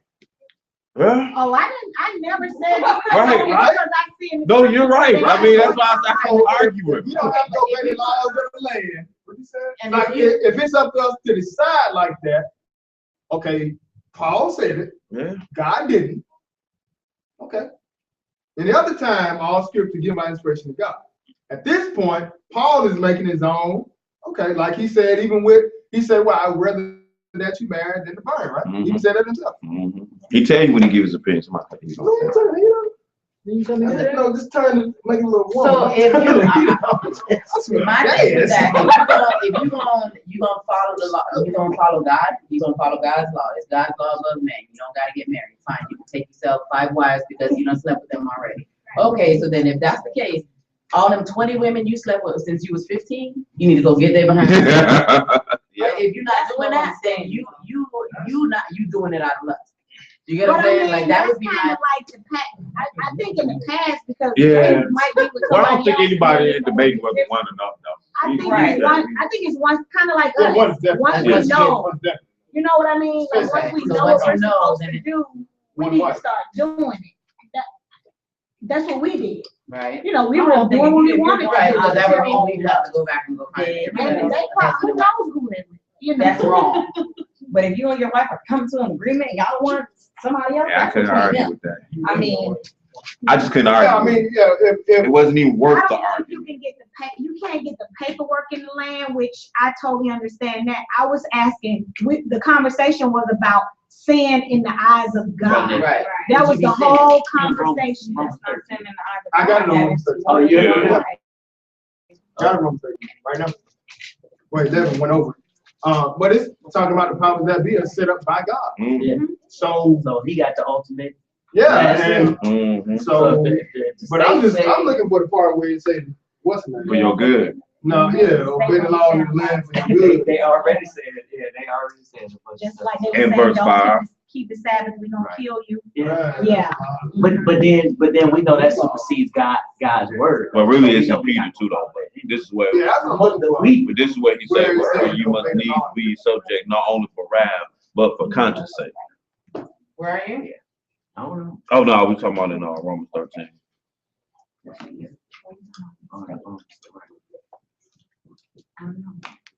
And then, but I'm gonna show you for your good people. Yeah, so I sat on the phone for quite a while arguing with the chick.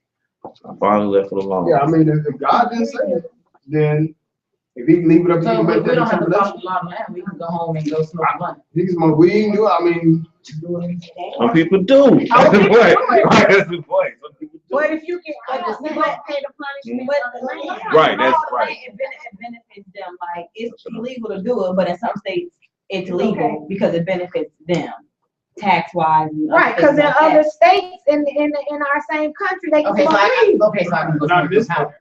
No, not in this Not state. this George ain't never had it's none. not whether what you want to do it, it's based on what you can do. That's what I'm talking about.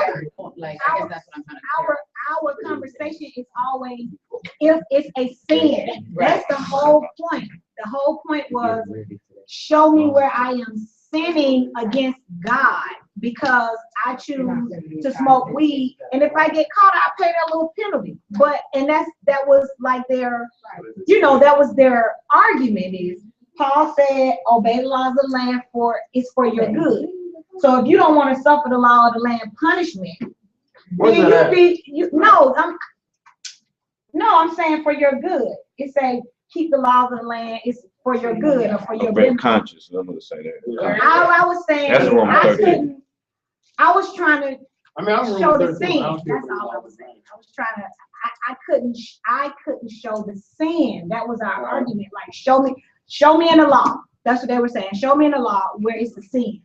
And I couldn't do that. That's all I'm saying. I couldn't. Right. Like I had to just be like, okay, well, do what you want to do. What's the sin? Where's the sin to have more than one? It's smoking marijuana. Oh, smoking weed. Where's the sin in it? And I'm like, okay, well, you get pulled over. You're gonna have to pay this fine. You're gonna have to do this. I mean, if you get caught, it's against the law. But okay, well, fine. I'll pay my little ticket. And I'll go on about my business. Like that was. Oh, we got from my ear. This what Ezra said. You want to go to hell? That was the. Right. But this ain't saying it either. But this what Ezra say. When you go to Ezra chapter 6, Ezra chapter 7, it says, "Whosoever would not," verse 26, "Whosoever would not do the law of thy God and the law of the king, let judgment be executed speedily upon him, whether it be unto death, or to banishment, or to confiscation of goods, or to imprisonment." But this, that still ain't saying that you sin, and that's just saying whatever the consequences is, you're gonna pay. You gonna pay, right? Kind of like what she was just saying. Right. Well, that's kind of what was brought to Raquel me. ain't called no. Mm-hmm. So that's all. I'm not saying it's right or wrong. I'm not trying to break the laws of the land. Right. Period. But I just want to know where it says obey the laws of the land and do what you want to do. In other words, I'm trying to find that. I'm still waiting on that. No, that's okay. We need to get high all the time. I haven't read that. Oh, I ain't got high forever. Well, but that's you. If it don't say that, then how can we preach that? Yeah. But see, even it tell you when Daniel was found, they blameless according to the law. They ain't find nothing on Daniel. Daniel was straight in all the stuff for the land. So, even back to us. Even back to us, what I'm saying? Like, we would have to kind of like look at how Daniel did things as far as like he wasn't found guilty of nothing. I agree. When it came to stuff for the land. But, like you say, we can't, but I just want to know where Paul said obey the law, or whoever said obey the laws of the land, so and so and so. Because right in Romans 13:1, it said the powers that be are set up by God. So if they are set up by God, they must be influenced by God. Yeah, but that's. Let me know if I'm wrong, because right. But when you read the Romans, I'm saying as far as the law and stuff go, and this right here, because they're not influenced by God, then that means. You know what I'm saying? And whatever we read right here, it really don't stand for nothing. Well, Romans 13:1 say more than that, though. So but it don't just say. It says, "Let every soul be subject to the higher powers, for there is no power but of God. The powers that be are ordained of God." They what? Are ordained of God. What ordained? That means that God have established kings and judgments here. He did that. We can read that in all. By God, right? That He established it here, and He set it up. He set up the same thing. Right. We did a whole class on it. That's right. Then it says, who's right? But this right here, what is he talking? Then it says, "Whosoever therefore resists the power, resist the ordinance of God, and they that resist shall receive to themselves damnation." So what power? Resist their authority. Their authority. Right.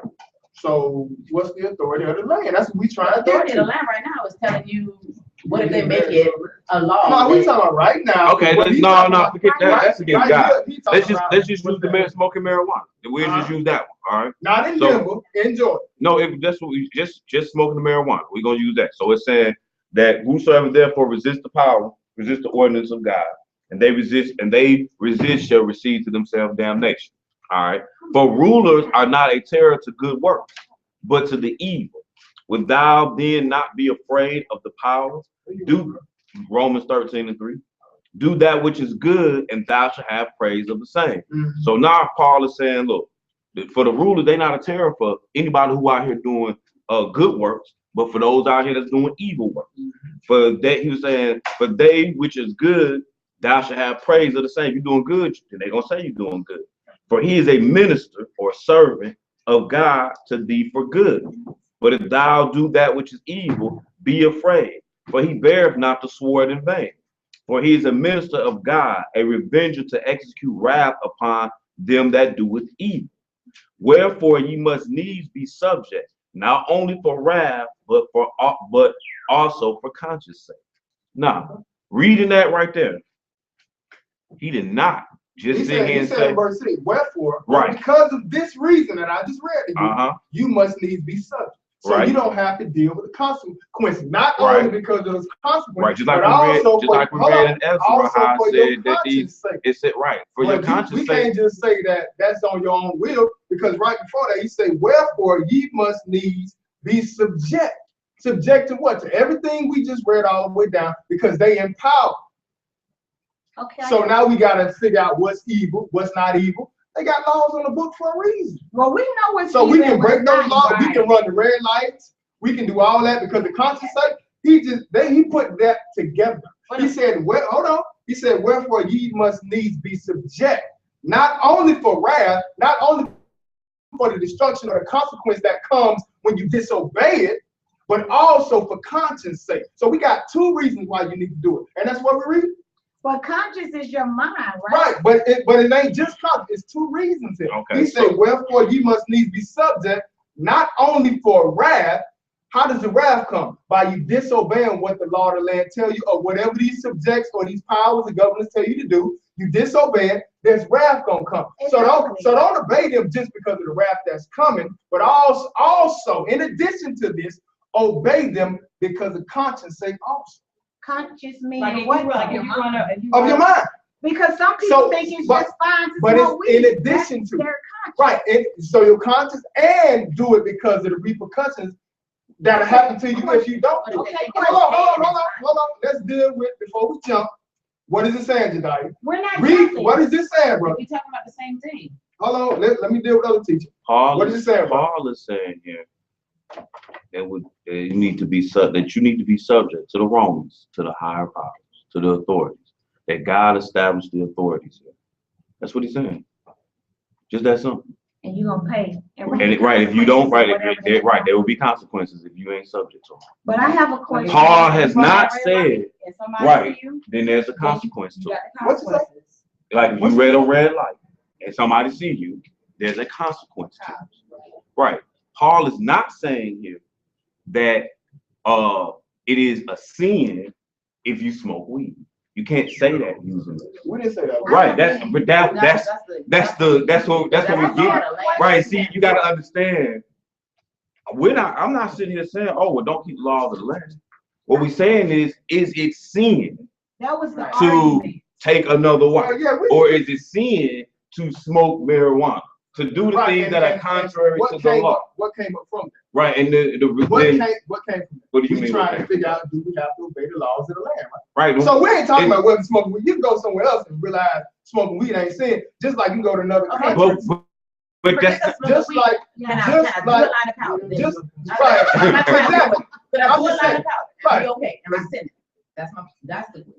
Well, we can't read that in the Bible. Right, that's the question. Is it sin? Right, I get that. We just, what I'm trying to establish, you have to obey. Thank you, sister. That's my whole point. That's never been the question. No, that's always the question, because we already established we can go to another country. No, right and here. marry other women. Right here in Georgia. We can go to Denver. Can you tell somebody that's sinning right here in Georgia and smoking weed? In America, we can't say it's sin. That's the question. We don't build. Hold on, wait. Do me a favor. We don't build doctrine. You know that wouldn't even be the argument here. Y'all know doggone well. Sin is what? That's not the when question. You break the law. Sin is what? When you break the law. So that ain't the question. The question is having other wives, and what it went to was, well, how can we know what is having other wives, because some brother can say that it's okay for me to deal with another wife. Okay, well, that's good. We can't say you sinning, but now we're talking about, do you have to obey the law of the land? Yes. What does the law of the land tell you regarding wives? That's what we're going. We're not saying smoking weed is sin. We're not saying drinking is sin. That ain't. Or having more than one wife is a We sin. talking about more than, no, we're not saying, because that's not sin in other countries. No, right here, if you, we talking about right here where we live, if somebody say he got more than one wife in Georgia, is that sin? I can't say that. That was the question. That was the point. That's what we, that's right. what we trying to get. We not, right. But what that begs the question is, do we have to obey the law of the land? No. That, see what I'm saying? That's right. I understand what you're saying. Yeah, obey the law of the land. Obey the law of the land. As long as righteous. Right. Obey. Well, right. Because Right, some stuff we ain't not questioning whether you obey it. We not don't go obey it and go get married to another dude. If you do, that's against the eyes of God. Right, But right, at the same time, if a man comes to you and say, "I got 2 wives," well, you can't. Well, what you gonna say? With the law of the land say you don't. You see what I'm saying? So that's what we're saying. Is it sin? So And the answer is no. So We can't say that it's What sin. do you, we can't. Well, Right. what do you that's not the do? question. What does a man do? Right, we not. Because we mess up, right? We mess up, we make mistakes. Some people feel like some bigger than others, and I'm just using this as an example. Whether you choose it or whether you make a mistake, because we know people mess up and they commit adultery. We know that every day. So what does a man do? Does he say, that was a mistake, I'm done with her, go about your business, this day in the church? Or does he say, well, I know the land say I can't get papers on her, but how is God gonna look at me? Say that question again. A man, we're not Give even you a gonna, real we're scenario, not even gonna say, we can say adultery too, because That's I've what I seen sound- both. but it's not though. But I've seen both, but we're not even gonna say adultery. We're gonna say you and Malia, far-fetched. I'm just using y'all as an example. You and Malia, and you, either y'all talk about it and agree, or maybe you out in the street one day messed up and you mess around and sleep with another sister. All y'all have the knowledge of God though. Mm-hmm. So do you say at this point, sorry, Right, Can't because deal that's with you. technically not adultery, right? If it was a right, single, she's if single, it's a virgin. she's single. Right. Sorry, can't deal with you. I know I messed up. I know I was drinking a little too much, whatever. Or do you say because you can't get papers on her also, Right. because you already got papers on Malia in this state? But how is God gonna see you and how you handle that situation? You really want to know how the Lord might see me? I want to know. Being in this position, or somebody who ain't in this position? Okay, next. Both. right, Give me both. Yeah, right. That's good. Do both. Give me both. Well, because the book tell you Bishop must be husband and one wife. But how too. do you handle that though? Well, I can't even. I don't know how to answer He that. like, I ain't can't putting the even- Rudy to the two.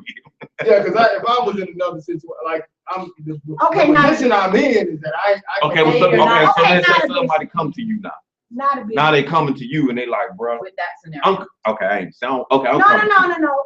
Not a bishop. Right. You're not a bishop. Yeah, nah, not me. and that's the same Yeah, situation. right. What do you do? Joseph come to you. Yeah, because you're making me imagine, and I can't. Right, yeah, Okay, yeah. I want to make Joseph you come to Make imagine. you imagine it. Okay. Let's say Joseph come to you. No, but he got a wife already. Make somebody else imagine it. I can't- Joseph come to you knowing he got a wife already, and he like, man, I slept with A sister in this country. Just a right, sister in sister, this right, country. sister who go to the right to the algae, single sister. She ain't got no husband, nothing like that. I slept with her, man.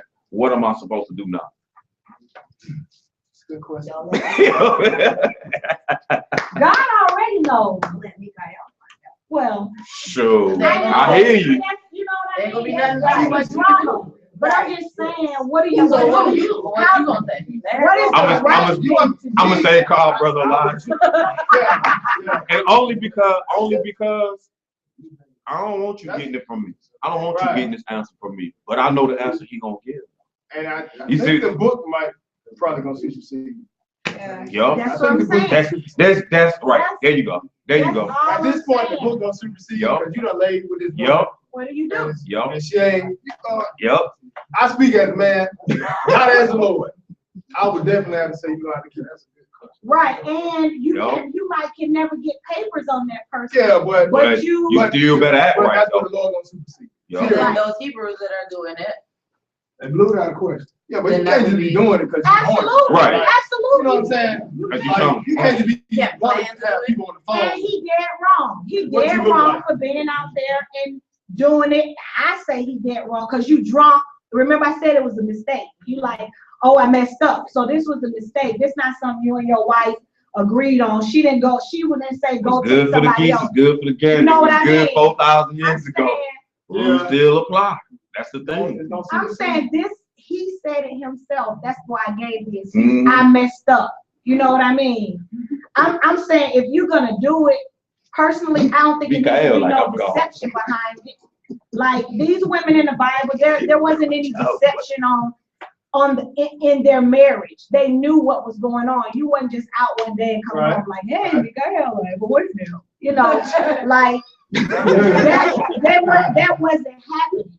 When we look at the examples in the Bible, oftentimes But they even knew. Jesus came in straight with it. When he was like, you know, unless you commit adultery. Okay, yo. My man Moses, though, that's his name, Moses. I tried to hit him with the same. I'm like, well, what do Romans 30?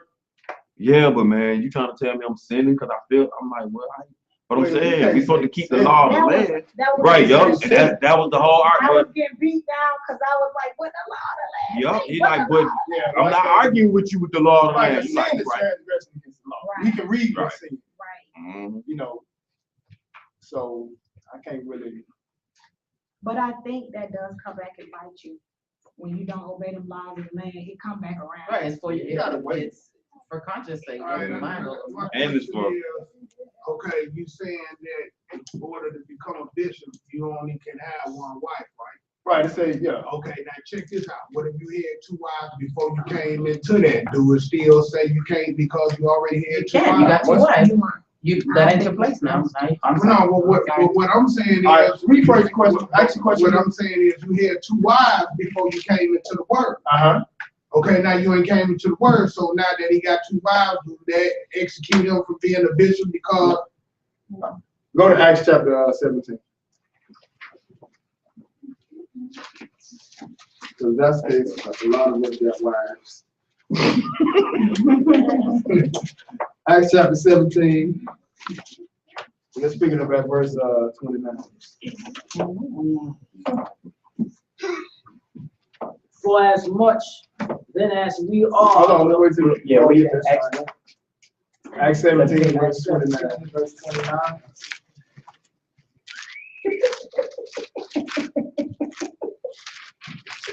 That's how you cussed out. He didn't do nothing. He ain't did nothing. I know we've been using them as a. I know, I right? know, that's my bad. Yeah, you're right. You may not be thinking about getting no other. Like, I didn't say nothing, no. I was You reading. get to die next time. Nah. Bishop. Right, that's why I had to find somebody else. Harvey ain't married. Okay. Yeah. Yeah. No, Mr. Diane not happy. Acts 17, let's pick it up at verse 29. So the question for those online, Brother Blue asked a question regarding if a bishop come into the word, you know, like the Bible says, a bishop must be a husband of one wife. If he had wives before he came into the word, is he still able to be a bishop? In other words, all right, Acts chapter 17, to pick it up at verse 29. For as much then as we are the offspring of God, Mm-hmm. we ought not to think that the Godhead is like unto gold or silver or stone, graven by art of men device. Man's advice, go ahead. Man's device. And the times of this ignorance, God winked at. Uh-huh. But now commanded all men everywhere to repent. All right, read that again. And the times of this ignorance, And the times of this ignorance, what? God winked at. God winked at. So some things that you did before you came into the word, the Lord just look at it as, okay, you ain't know no better. All right, go ahead and read. But now commanded all men everywhere to repent. Oh, so now he commands, men everywhere to repent. Okay. So now you come into the word, you get baptized, and all your past sins are forgiven. Okay, do he still keep his 2 wives? Nah, because he can't, if he gonna be a bishop, if he gonna be a bishop. Yeah, that's what I'm saying. That's what I'm saying. He already had 2 wives. He say. Oh, you talking about like, well, he can't be no bishop. Yeah, that's what I think. Yeah, he can't be no bishop. I thought you talking about him just messing around and he dropped him. No.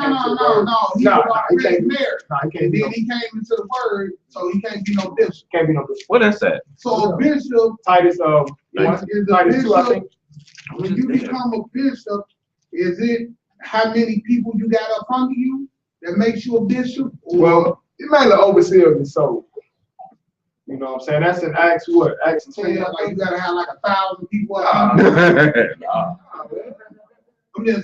I mean, because I know some people was bishop, but I'm just trying to see how many people you have to have up under you. They ain't really bishop. Bishop really just like pastor. Yeah, that's all. They all the same That's thing. all. Yeah, that's all it is. I'm looking. When you say Titus, where?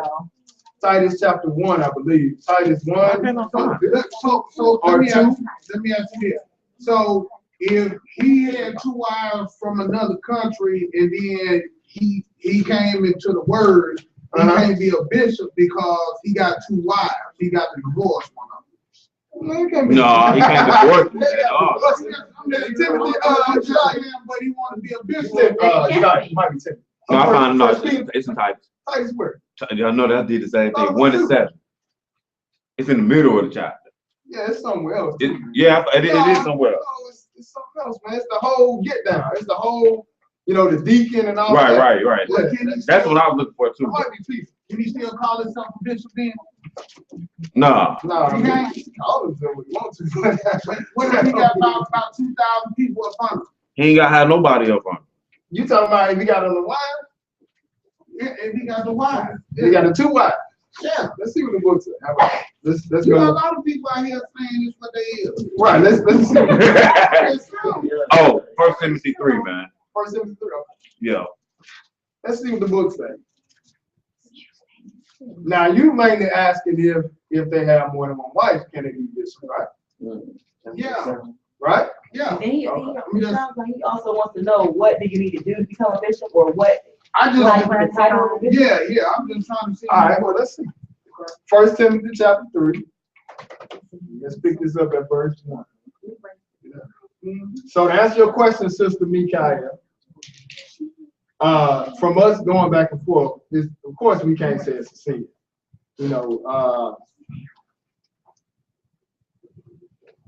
Obeying the law of the land, it's in the book. Romans 13, you gotta obey the laws of the land. And Peter. Who? Peter. I just had it. Peter. Oh, yeah. About, Chapter 3. Let me see. No. So Go ahead. I'm sorry. I'll tell you. I'm just trying to finish that up before we move on. Mm-hmm. Abraham did it, as far as here though, it said, it did say, like Sister Raquel was saying, there's more likely gonna be some consequences because of that, and like God ain't out there confused. So you shouldn't have to be sneaking around and trying to go throughout it, they mess around. You got 5 different wives, then they're gonna get you, what are they? You see what I'm saying? So that right there, that's confusion. The Lord ain't the author of confusion. You know what I'm saying? Then eventually that's the wrath that you're gonna get from it. You're gonna go to jail for it. That's what happens over here where we are. You go somewhere else, you know what I'm saying? You subject to whatever their law is over there. They say you have more than 1 wife, and you can't. So you can get 13-year-old girls too over there. Can't do that over here. So what if that were the case? Mm-hmm. Like, he takes on another wife or whatever. As a wife, Mm-hmm. the first wife, do you have a say as to, okay, well, you choose to do this, so would I be going against the law of God to say I want a divorce, or I don't want to be a part of this? Like, do I have a say at all? If he want to take another wife, where? Over in another country or here? No, I mean, we're Another In country? that situation. in that He messed up. situation. So, No, we're not talking about messing up, right? We're No, just talking no. about if he want to take another wife. right, if he wants to take, mess up, take on, because if he messes up, he has to take her on. What if he don't mess up? If you want to take another wife? That too. Do All I right, have to so do agree you with have it? Like, that? would I be wrong to say, okay, well, I don't want to be a part of this as a wife. I just want, like, would I be going against God's laws to say, I'm done? I don't want, like, would I be for? Now they're gonna put you away. Huh? You gotta put you away, don't you? You gotta put you away. Where you going at? So either way, You should leave and not remarry. You can leave, but you can't be married. oh, not remarry, just leave. Like, And you I can float around, but that's it. float around. That's Oh, about no, it. no, I mean, not for me, but. I know, I'm just It's saying, not as wrong. a person, as a woman, you won't be able to, you just Right, be miserable. Right. oh, no. Not you, I'm talking I'm about. just saying, so it's not wrong, like, for the wife to say, okay, this is too much, I don't wanna deal with this, you keep that, and I'm good. Well, I'm But not you can't gonna- go, you can't go. You still that man wife though. Yeah, That's still your husband. You just She separated her. right. You right. You separate Then yourself. the Right. Lord tell Hagar to go back and then say, Did she become a widow? when she wanted to leave. You talking about him? Right. Him But he alive. told her to go back though, right? No. Yeah, but he alive. He ain't dead. Yeah, let her go. He alive. I gotta know. But You gotta it's finish so her. much confusion and It is. That's why I It is. say for conscious sake. That's- you that's create right. all you do, all these But that's things you why- doing that's is why I say- creating horrible marriages, horrible, you know what I mean? But that is a good point. That's why I say for conscious sake. On top of the repercussions on the land, but also for conscious sake, the stuff you gotta deal with, the nonsense. Right. We reading in First Timothy 3. Yeah, Brother Timothy Can 3. barely deal with one. Brother Blue. Well, for that. Oh my goodness, well, y'all know it now. This stuff get brothers ready when they go out of town to teach. When I went to Philly, Y'all be ready. They was boy, on I was like, oh my God, these people, I think you was there that Really easy, first man. time, but I was like, oh my Yeah. Lord. He ain't did no Bible study Man, I'm outside. like, Ain't nothing, ain't nothing like coming here, man. I ain't gonna This front, is man. something else. Y'all So I'm don't talking get it. about Y'all don't get it. when we was at the house, we used to say one. When I first went to Philly. Oh, yeah. When we was in the house, not now. When we first went to So Philly we at was at the the house, we were hardcore. That's what I'm Our saying. kids But were they get hardcore. you I know. prepared. They get you prepared to Yeah. go all the time. Yeah. For me, You know what I'm yeah, saying? man. I know you get ready to say something, sir, but just to complete this thing about wife and marriage and whatever case may be, you got people in the truth that are been married 2 or 3 times, so they're basically committing adultery, correct? Yeah. Wait a minute. No. No. Okay, let's rewind. Adultery, right, I'm saying adultery, so we can be clear on it, is when a married woman Right. sleeps with another man, and that man and that woman has committed adultery. Yes, she I does. believe you. And yes, she is right. Yes. Even one man. Hold on, I just want to make sure we clear on what that is. Fornication is when you out here sleeping around with no ties, no commitment.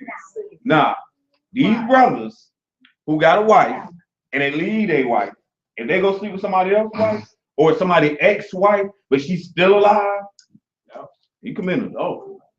That's what that is. And so was a woman, correct? Oh yeah, the adult. It takes two to Well, commit one adultery. way. Right. So yes, yeah. I just wanted to make sure we knew that adultery, like if it's not somebody else, So now, wife. say if I was previously married, you know, God winked at that because I really didn't know. Now I'm When in you the didn't truth. know. When you didn't I'm in the know. Right, truth. I'm remarried again. I need to stay married. Yes, they Yeah. Right, well, if I'm in the truth, I don't need to get married 2 or 3 times. No. Right. But you gotta, it can't be that same, that old man dead. Right. So you That's come what I'm up walking the newness So of life. basically, whether they feel like they are married, you are committing adultery, honey. Come here. You in the truth, you know what's going on. You're committing adultery, whether you're married by the law or not, because you were divorced to this other. You were married to. Because it tells you to go back with him. Right. If y'all, go back to that man. Right. I know somebody, they got a divorce, they got back together. Yeah. Because they in the word, they know. Right. Come back Right. together. Yeah, that's right. I'm back. I know that too. I just want. All right, just hold. Ask me the question. Ask. And then we're gonna look at his 1 Timothy 3. Ask that question. Because I'm a partner. Was Abraham a bishop? Was Abraham a bishop? That's a good question. That's a good question. All right, so 1 Timothy. You give them a definition of it. I'm finna go outside and talk to that Shine. I No, know you ain't going nowhere. drink to leave me alone. That's a good question. Matter of fact, get Well, let's look at what the book say. The book say to the law and to the testimony, let every fact be established, right? All right, so 1 Timothy chapter 3. Hopefully this answer that question. 1 Timothy 3 and verse 1. What does it say?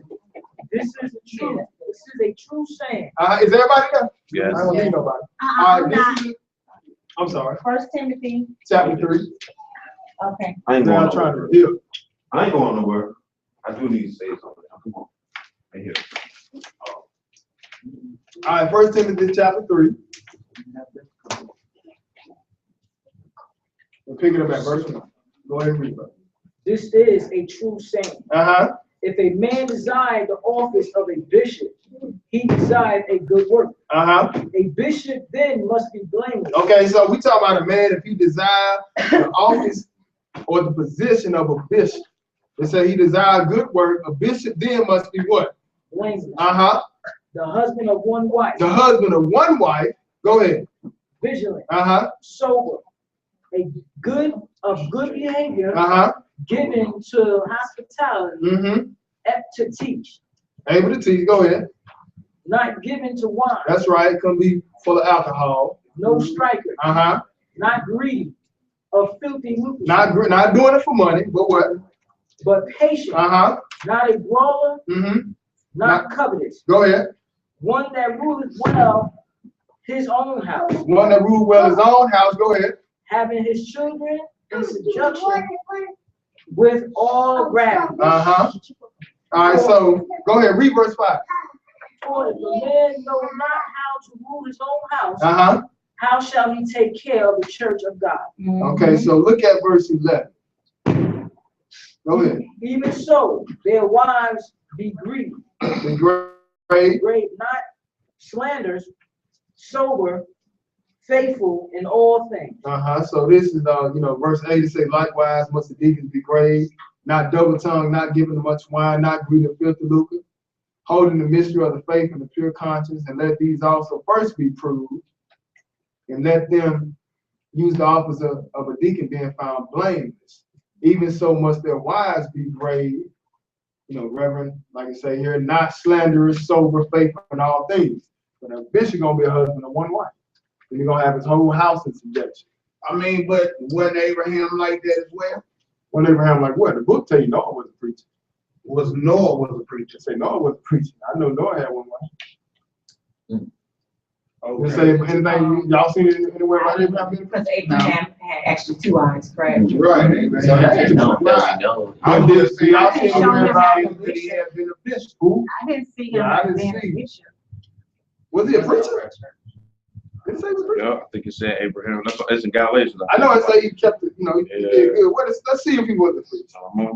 Let's look at it. Galatians what? Or Hebrews? I think it's Galatians. So it's not Hebrews. Galatians is about the water? I don't know. No, that would be Noah. That would be Noah.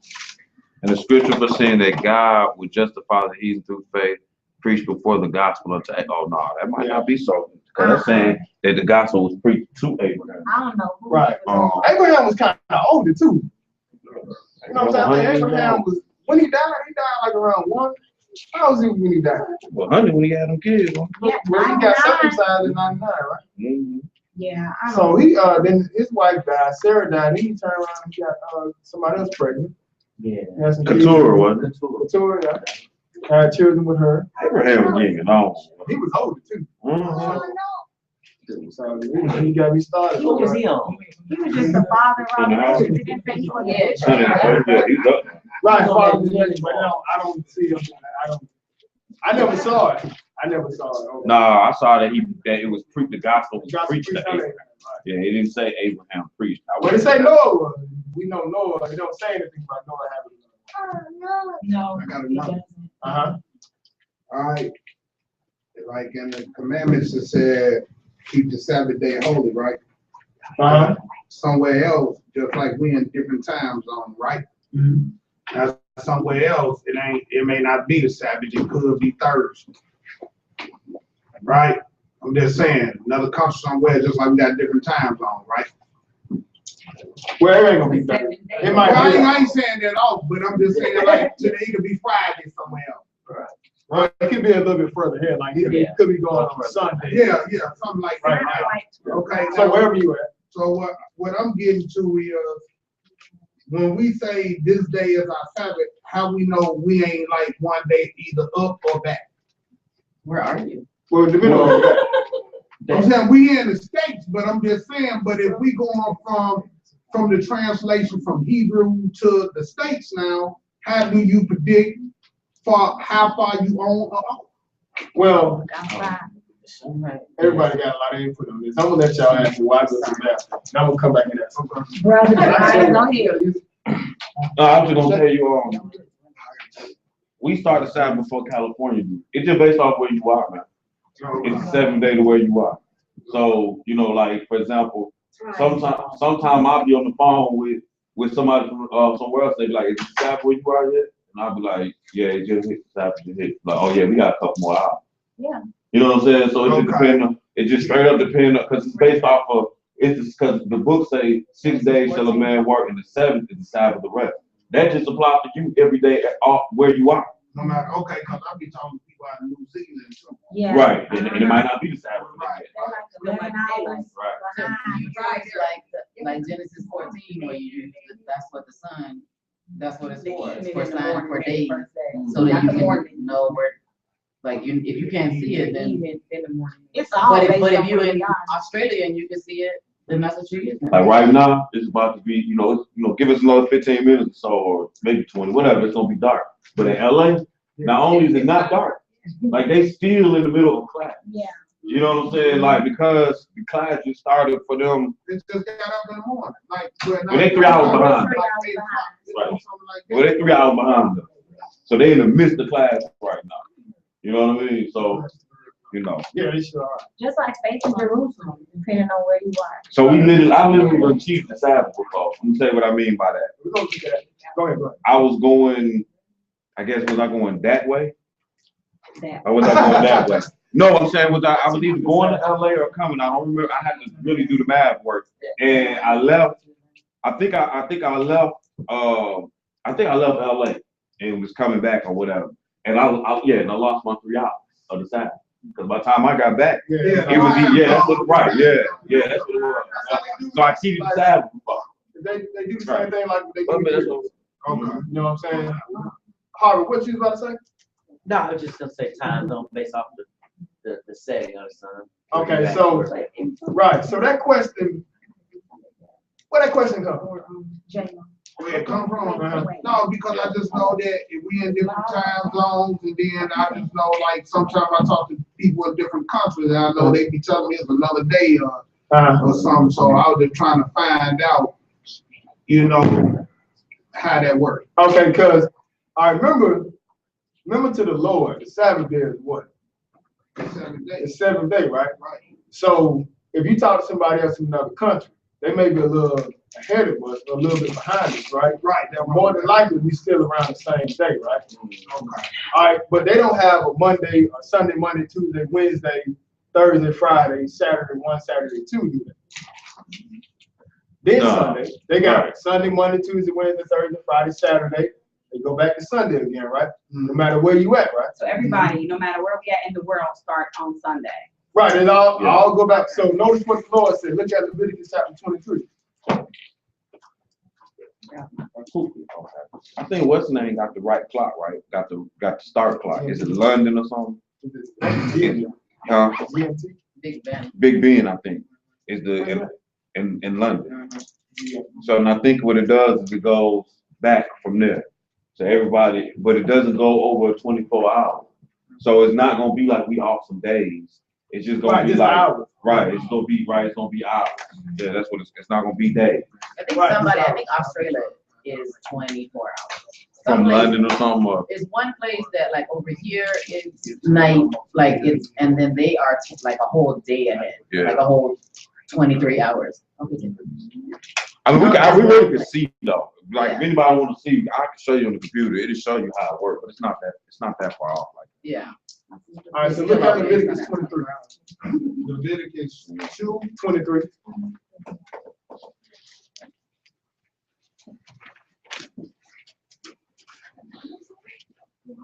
Very interesting Bible study. Leviticus 23. Let's pick this up Since at the hair started. verse. Since the hair started last week. It's from last week. Start at verse 1. Leviticus 23 and verse 1. Go ahead and read it.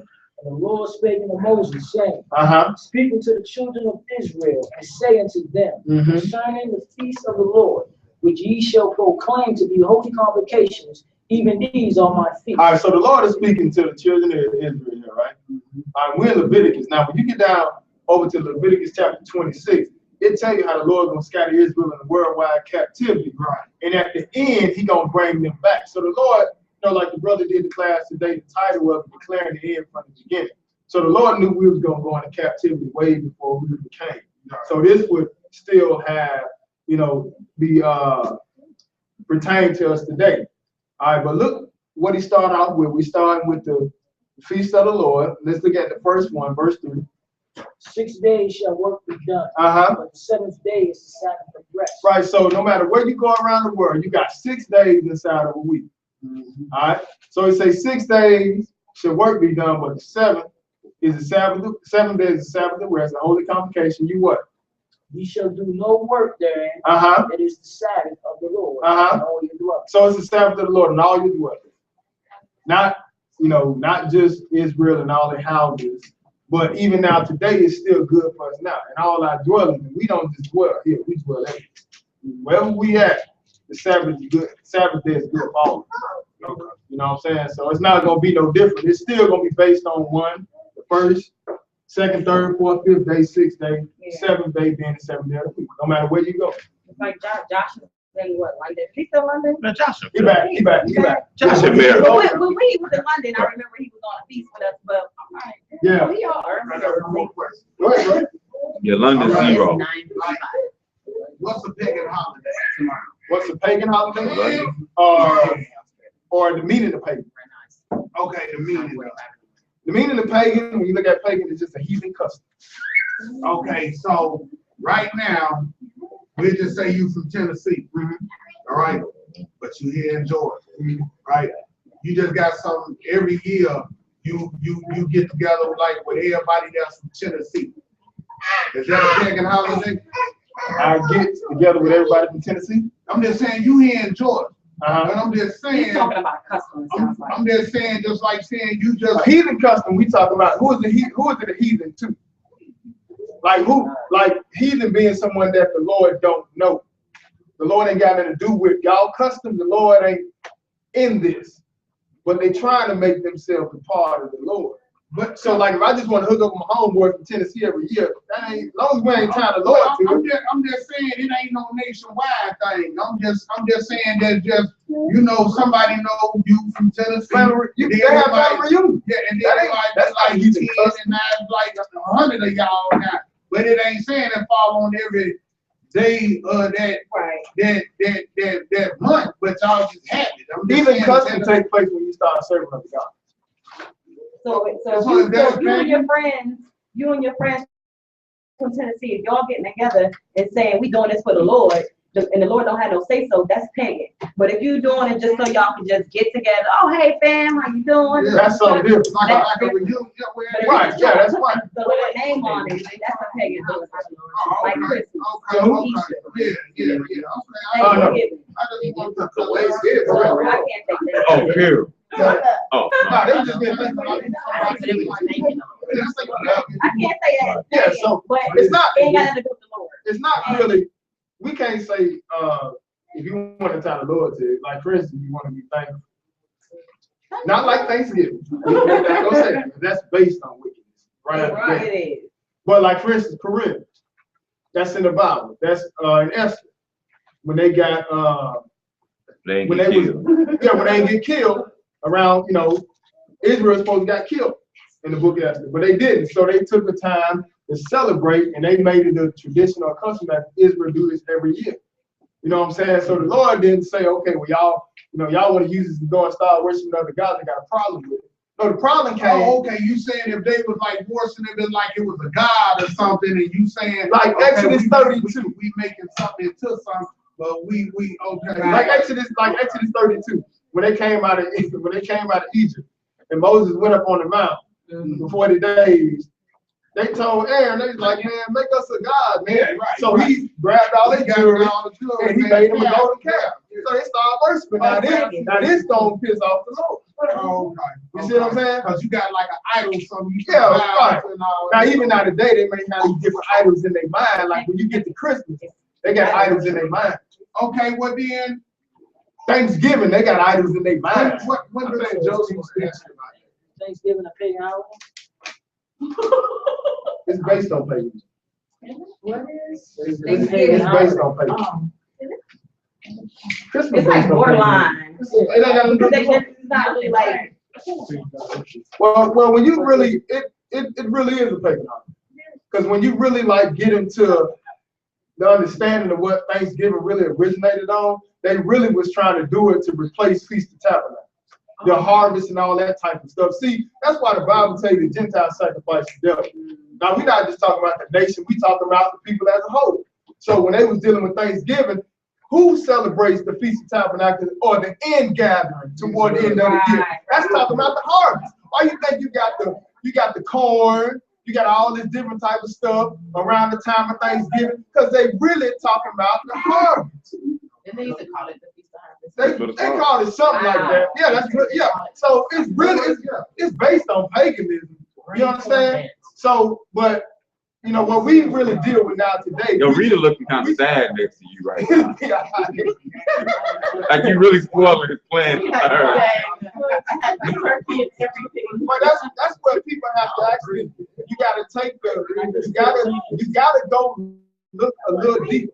I got into a different conversation with some couple years ago, I think 2011 or 12, I think we first started Israel God, and a sister came from over there, and in the class I was talking about all these different paganism and stuff, and after class, the lady got upset. I almost jumped down my throat about this. We got into it over this, about this Thanksgiving. So I went and did a class on it. And I went and did research on this stuff, which I knew was paganism anyway. You know what I'm saying? Like I ain't really got the brain, got the cranberry and the different types of what they used to do when they cut the women's breasts off and filled it with cranberries and all that and kicked it. I ain't gotta go and took the heads off and played kickball. Yeah, I ain't gotta go into all that. But if you want to tie the spiritual, you can just go a little bit deeper and realize that they removed the Feast of Tabernacles and they called it Thanksgiving. You see what I'm saying? So it's wickedness out the gate. People they feel like, well, it's just Thanksgiving. We just thanking God. That's all we doing. We gonna leave it like that on the surface, but we're not gonna dig a little. We just gonna be safe with what the surface says. right. Okay, so even if you're gonna be safe with what the surface says, how you gonna be safe going to some? Yeah. Amen, brother. How you understand what I'm saying? How that's gonna be safe? How that you supposed to be? The Lord tell you to be ye holy because I'm holy. Give you a dietary law, let you know what you can eat and cannot eat. You sitting up here around the table, you get to say one Bible verse. Y'all know what I'm talking about. Y'all come together for Thanksgiving, they say everybody say a Bible verse and they think it's cute when somebody say Jesus wept. Because that's all they know. And then they got chickens on the table. They got the big old ham on the table. They praying over the ham. They praying over the unclean food. And you call that a God? That ain't a God. But when you go into the service and really dig and see what it's all about, it was something to replace the Feast of Tabernacles. That's what it's all about. So it is. They gave it another name. They gave it another name. Thanksgiving. So Like all of the pagan holidays either come before kind of, the holy days. yeah, right. Easter fall right around Passover. All of them, they all set up like that too. See, Jesus gave us a certain. Well, actually, Jesus gave us things that we're supposed to do, right? Satan tried to give you the opposite of it. Okay. What Jesus say, remember my death. Satan say, no, remember it. Remember your birth. Right. Jesus got the Passover, he died, and then you got Easter representing life and fertility and all that type of stuff. It ain't got nothing to do with you. That's right. I don't know all the ins and outs of why we celebrate. People celebrate Thanksgiving. Could you please do a teaching on it? No, ma'am. I already did it. I have it online. Go get it. Yes, But ma'am. you gotta get a copy of this. So, y'all got Y'all got the YouTube, right? Y'all too. You got internet? You wouldn't get it before. Yeah, that's right. You wouldn't get it before. He wouldn't be able to do a class before Thanksgiving. So that's, yeah. I got some online. Yeah. I have something that's already done 2 years ago that you watch. If Sister Tiana and Brother DeMarcus be so kind to bring it to you, let you watch it. I'm going. I just let him go to sleep. But just so you can watch it, it's already up. I already left it up there. Okay, when was Jesus born? I'll start right on that. We don't know what day. That was a lie. We don't know what So, day. I mean, that's the same thing that they doing, that they saying Christmas Eve and that type of So stuff. that got nothing to do with Jesus, brother. That has nothing. Jesus was born, first off, But I'm saying, is that how the Christmas stuff? no, that comes from worship of the sun god. The birth of the sun has nothing to do with Jesus. The birth of the S-U-N. Jesus was born sometime around Tabernacle. Absolutely. That's why his dad and them was coming. You got 3 times a year that you even got to come to Jerusalem like that. So that's what they was coming. They was coming down to Bethlehem. That's in that same region. And right there, and then that's one thing that they had to come down during the feast. But the second thing is, if he had a 3.5-year ministry. So if he was about 30 years old, well, if he died around for the Passover, they're saying he died at 33 and a half, then that would mean that he had to be born around, 6 months prior to that, which would put you around the tabernacle to cover 33 and a half. You follow what I'm saying? Yeah, so those 2 ways you can figure it out. So he was born in the fall time. So that's kind of, but they just. My Herod didn't even know. They just kind of like staging it, just saying Christmas. Nah, what it is, they had festivals that they were dealing with at December 25th. Right. And they went in and brought the name Jesus That's what I'm attached saying. to it. Yeah. So they straight up staging. Yeah. He ain't never had nothing to do with Really that. had nothing to do with Right, he was teaching the class. He was talking about today. He was Yeah. talking about how we down upon the Roman rulership today, Yeah. and how Rome, they was mainly concerned with the taxes of the land. They're not really worried about who you serve and all that type of stuff. They were just worrying about how paying they your get tax. money.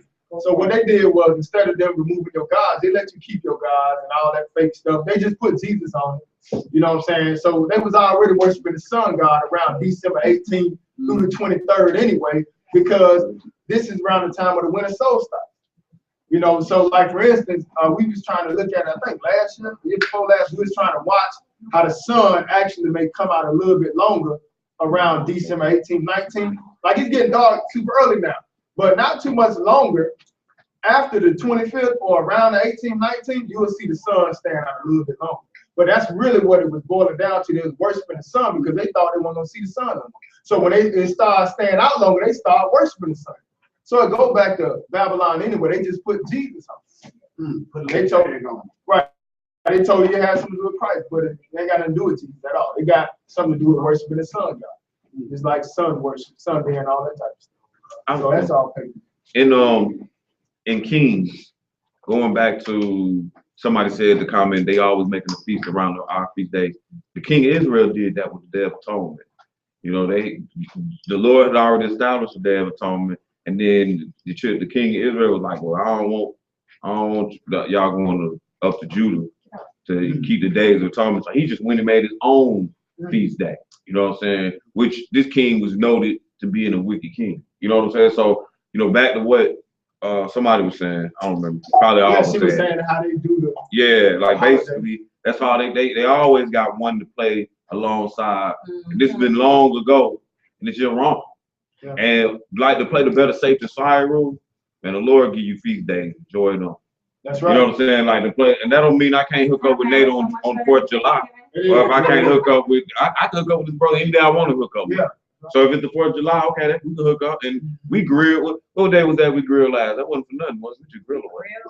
Yeah, we just grilled. I mean, you know what I'm saying? Like, we're going to grill whenever that's probably the easiest way to cook. We're going to get together, but we got nothing to do with it. Right. So, right. So there's nothing wrong with that. But I'm saying. Like, dude, we can get together on Thanksgiving.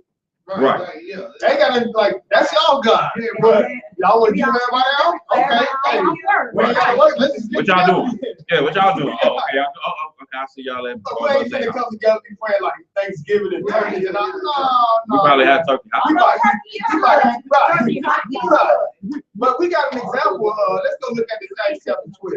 Let me show you something. We've been eating turkey for a while. Because we're gonna show you that they've been doing it, running the holidays along the next to the Lord's holy days for a long time. Mm-hmm. You know, Acts chapter 12. Let's pick it up at verse 1. Yeah, my Bibles, all this my stuff up there. We'll be all right. Acts chapter 12, verse 1. You there, Blue? Yeah, I'm already there. All right, thank you. You got quick, boy. I'm gonna give me some cow chitlins, man. You can eat it. Hey, what you said that with somebody? You can eat any part of that cow you want to. I think it's just boiled down and we can eat it, so let's do it. Yeah, you can eat too. They sell those. They call them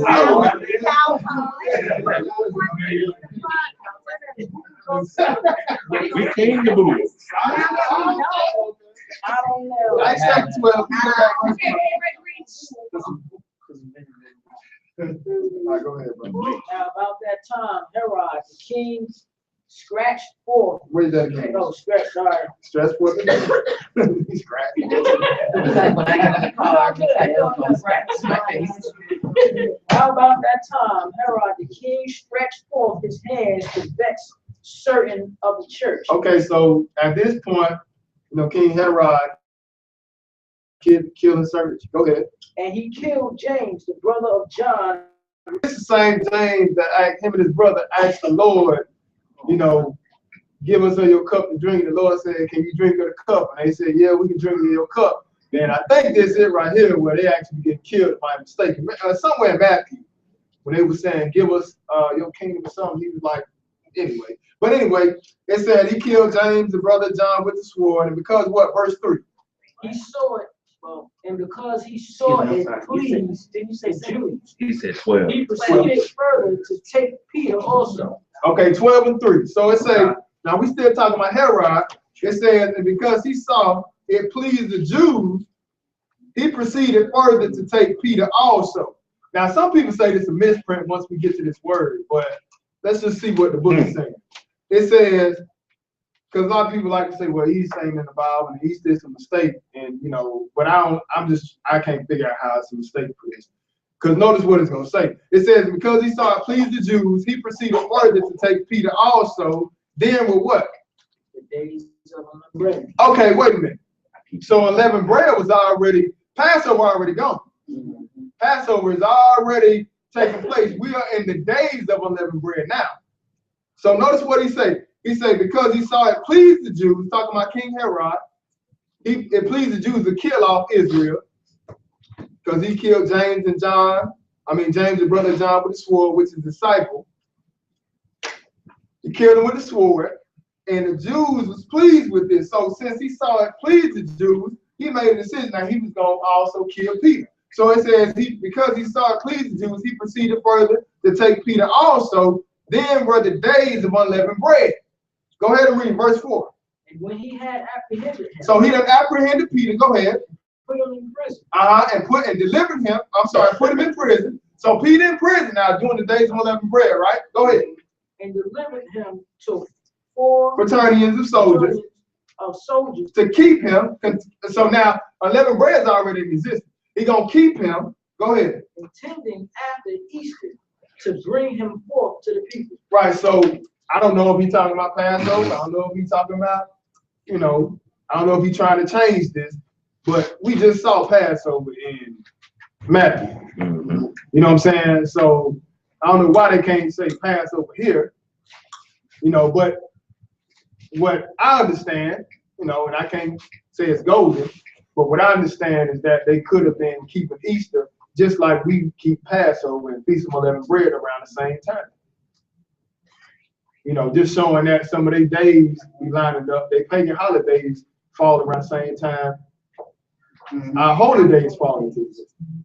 Okay, but they ain't calling it Easter though. No, they call it Passover. No, No, they're not guarding. No. Just like, saying, like we have they Passover. lining up like with Easter, like with certain things. No, they usually do it around the same That's time. what I'm saying, As a but substitute. they calling it something else, like They call it something else, they doing something. Right. Yeah. They doing Like, we something. could use that same statement now. Probably like, yeah, man, I'm probably going. Like somebody said when the baby do after Thanksgiving. That's what I'm talking about. I'm talking about Thanksgiving. Because you know what I'm talking about now. Right.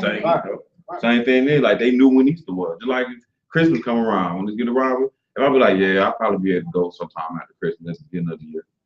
Right. But then you know this ain't our Christmas or our Right. year. Right. But you know, right? You know what I'm saying though. So it just so it could be pointing to the fact that they keep their days the same. Like just like we had Passover this year.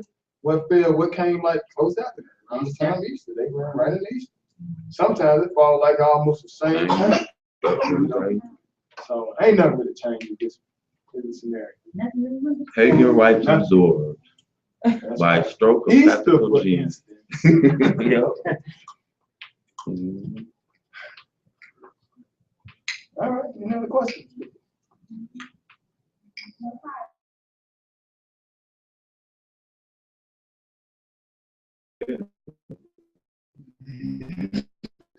So Thanksgiving.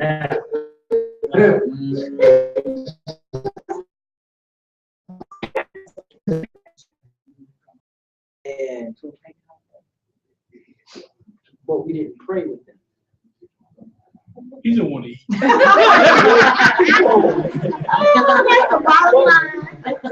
your plate. You gotta be different, brother. You gotta be different. But we didn't pray. You gotta be. Because I'm seeing that the praying is the. Who's that food? No. Is it? Well, who's that food made for? So they got it. It's made for Thanksgiving. Right, that's Something like we don't to their God. Like you can't, like we don't even mess with that, man. That's not clean. Like we don't touch that, bro.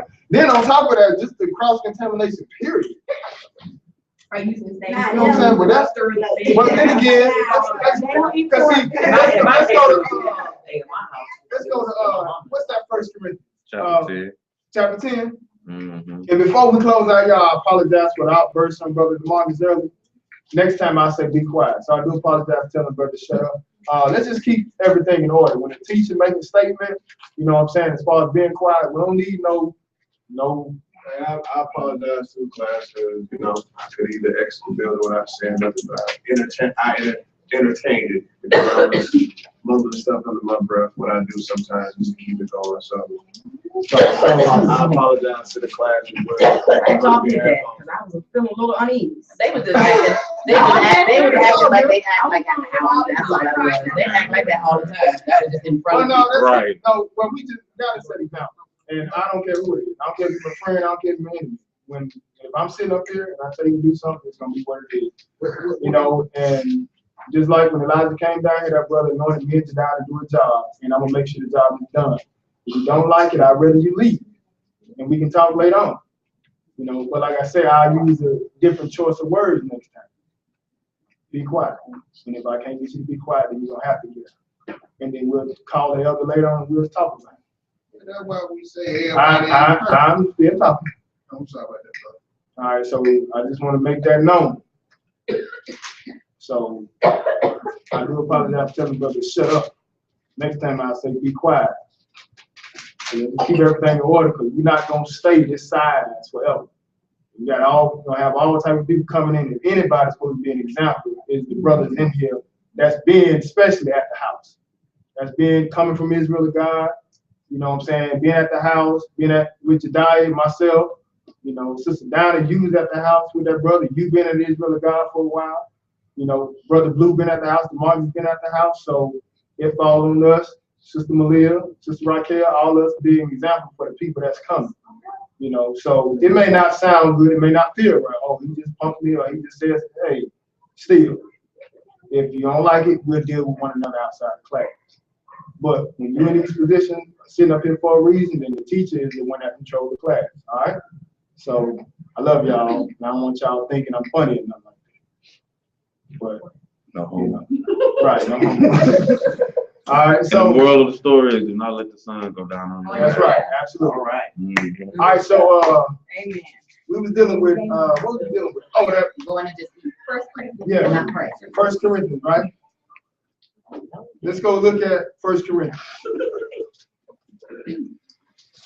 1 Corinthians chapter 10. Okay, this is a perfect example. Because, like you say, man, because you tried to narrow it down just to pray. Okay, brother.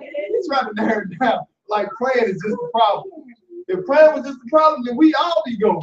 But praying ain't just a problem. All right, 1 Corinthians. You want to play? You want to play?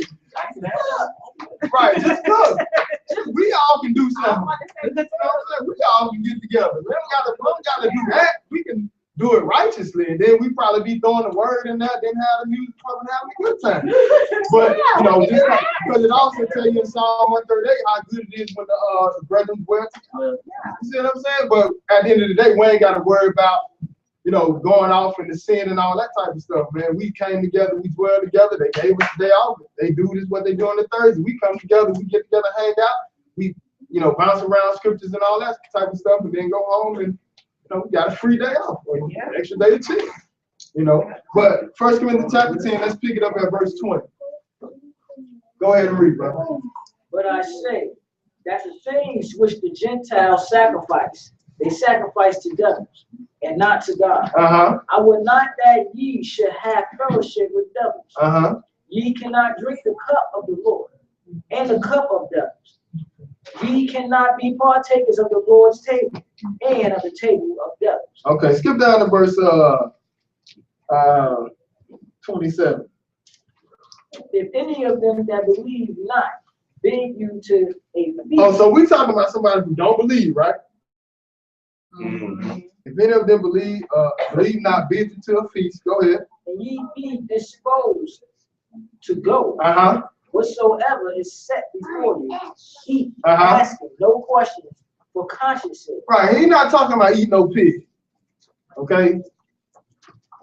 He's saying whatsoever is set before you, eat, asking no questions for conscience sake. Because people like to come here and say, well, you know, lying Paul. He said, like, for instance, if you read further up, they say, whatever in the shambles you can eat.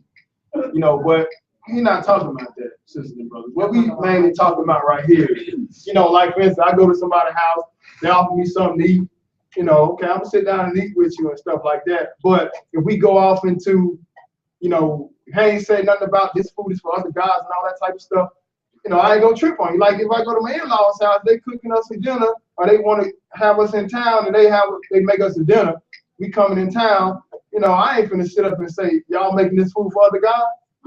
Y'all making this for Nimrod or something? Y'all this for Tammuz?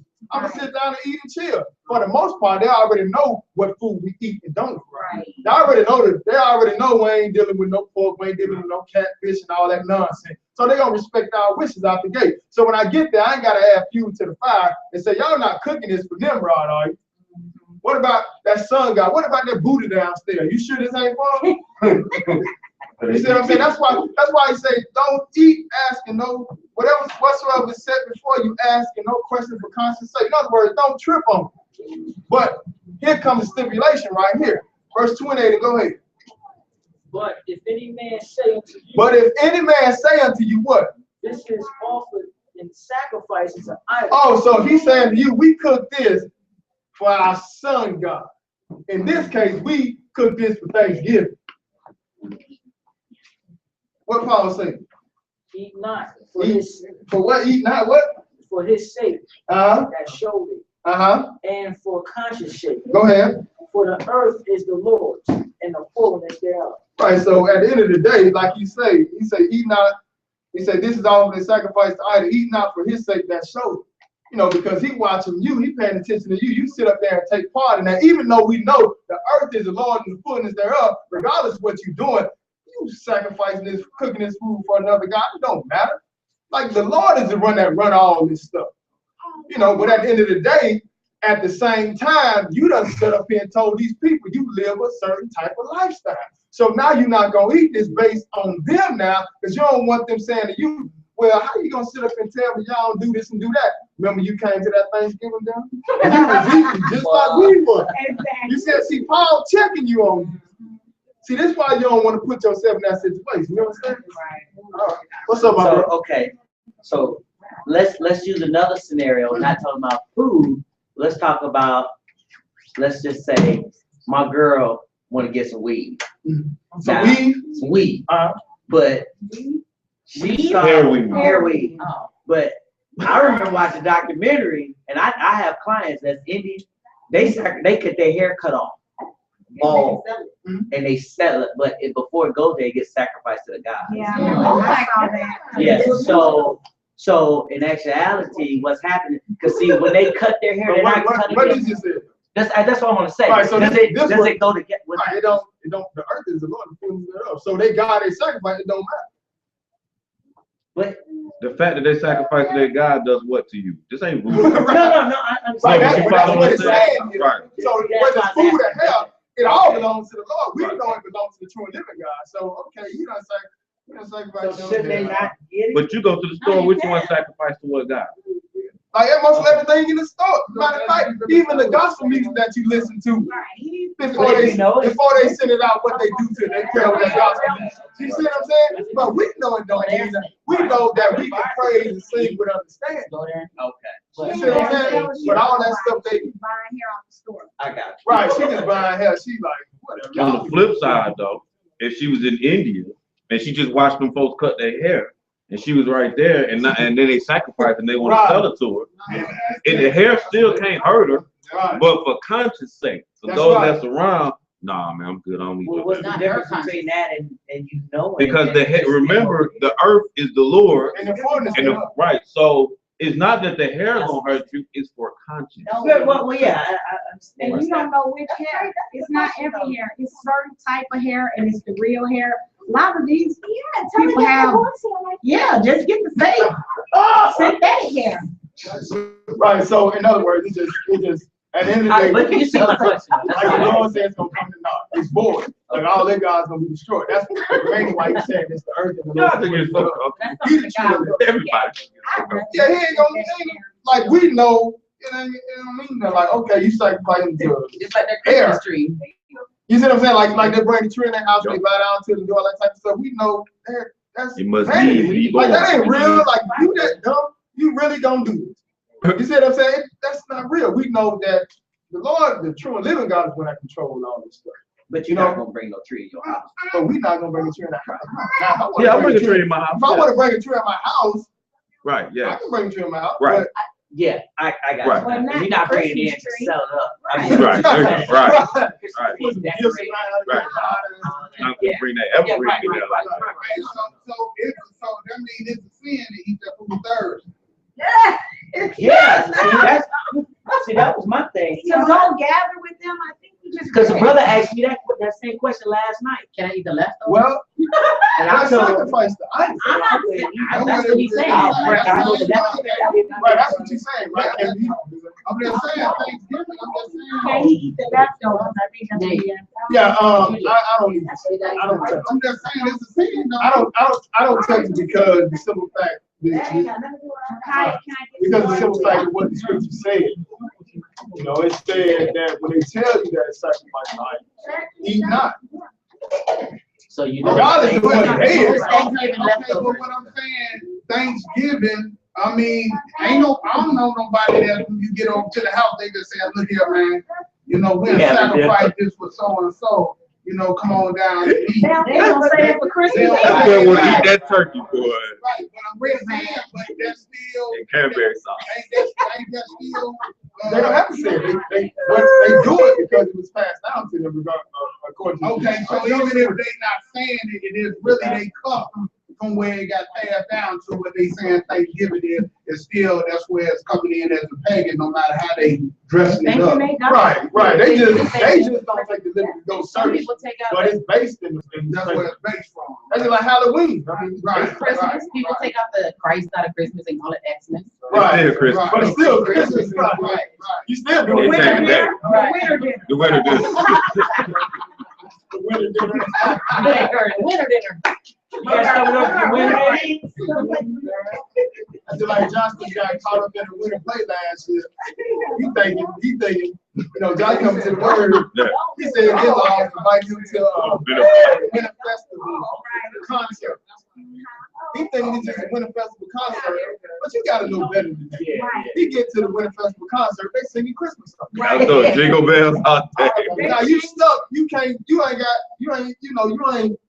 strong enough in the faith at this point to get the family out of there. And now you just feeling like, I can't believe I got tricked. But you should have known any winter festival concert what it's gonna be about. It's about, okay, once we get you in here, we ain't gonna call it Christmas because it may offend some of y'all, but once we get you inside, it's all we going in on that. And I like the same thing that we try to do. My mom would get Christmas gifts, and she said, okay, well, I just won't wrap them, and I won't give them to them on Christmas. But when y'all come after Christmas, then I have all their stuff. We was like, cool. We did at first, but then we was like, wait a minute. My dad's like, I'm gonna send you some money for Christmas. I was like, nah, Dad, won't celebrate that. He's like, I'll send it to you later on around January. Yeah, I need it. And I thought that, nah, man. Keep the money. Yeah, I'm going to send it.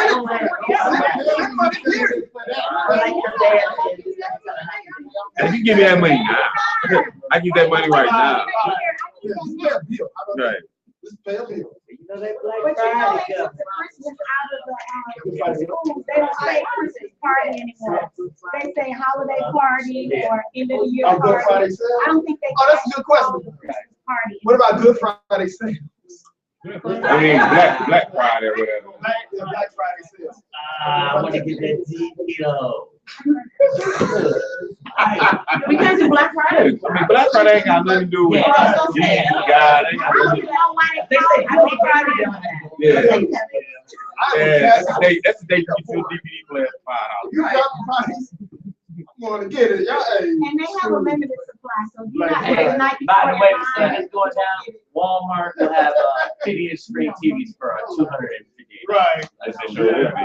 They got some 60. That's a 698. That's all your stuff. You know, Target giving out rain checks too. Like if you get in there, and you don't get your stuff. They do, yeah. They do that give online. rain checks. That's what I'm saying. Just go online and order. Yeah. Yo, you can stand in line to preach the gospel and tell people that we're really not supposed to celebrate Christmas. Man, So you get hit in the head with some card. Get on out of here with that. Give me my tablet. You can never get your stuff. In the name. Give me my tablet. Stuff down. I want to hear that on Black Friday. I'm sorry. You was going to Thanksgiving this Thursday?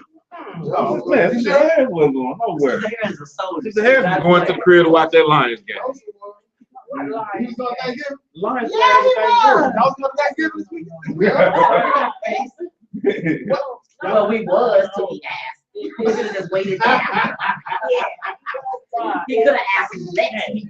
Right, yeah. He like we did with the baby Christmas. He wish he would have asked next week. You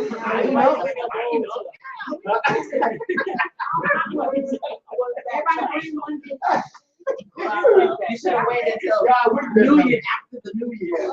They're No, this is January everybody. 1st. Everybody lives Gee, we about close to you. Yeah. No. Y'all talking about doing something else? I said, everybody bring one dish. Everybody bring one dish, we could eat. We can, man. We can have a good time. Hey, you know the Lions play, man. I've been watching that since I was like, We can watch that. yes, sir, we gonna watch that Lions. America's team win. Oh, the Cowboys, yeah, they play after. Yeah, they play.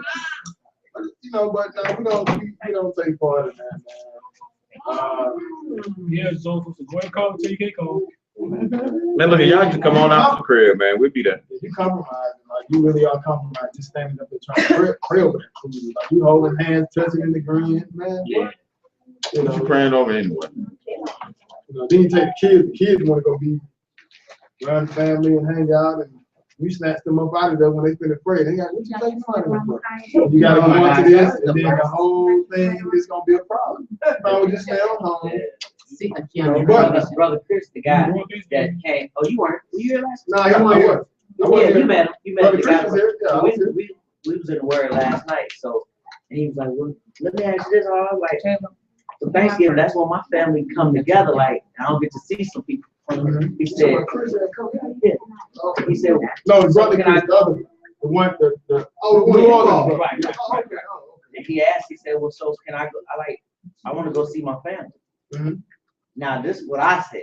I said, I won't be celebrating no Thanksgiving or participating.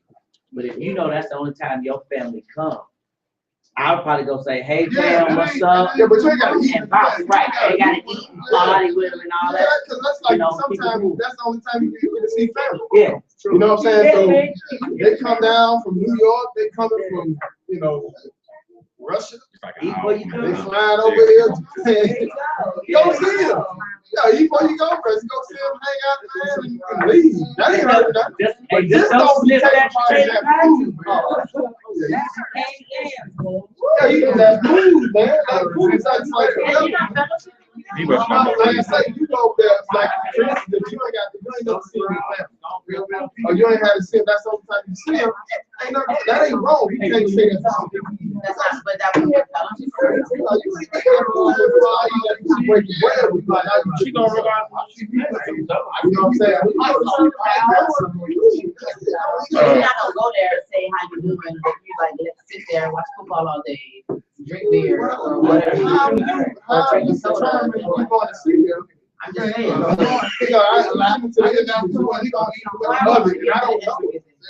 I don't know, but I'm saying my point is like you can go after it, right? Go after they done. Hey, Minnesota beat them, bro. Like, oh, you go and don't eat. But we just said if you ain't got a chance, Minnesota beat them. you know what I'm saying? Y'all get. You know, Nebraska had that. Oh, no, I'm thinking of Wisconsin. Okay. But yeah, Minnesota beat Nebraska. But you know, Wisconsin got that big running back. But if he want to sit down and work it out, that's him. I know, yeah. Me personally, I'm not I know, I just said, like, I can't. But Nate, we'll close out, man. We can finish this up after. All right, well, that's it on that. We're gonna go ahead and face the reason and close out. What did you say? Oh, yeah, I thought you heard. You guys are so much fun on the Sabbath day. I love you guys here. Yes.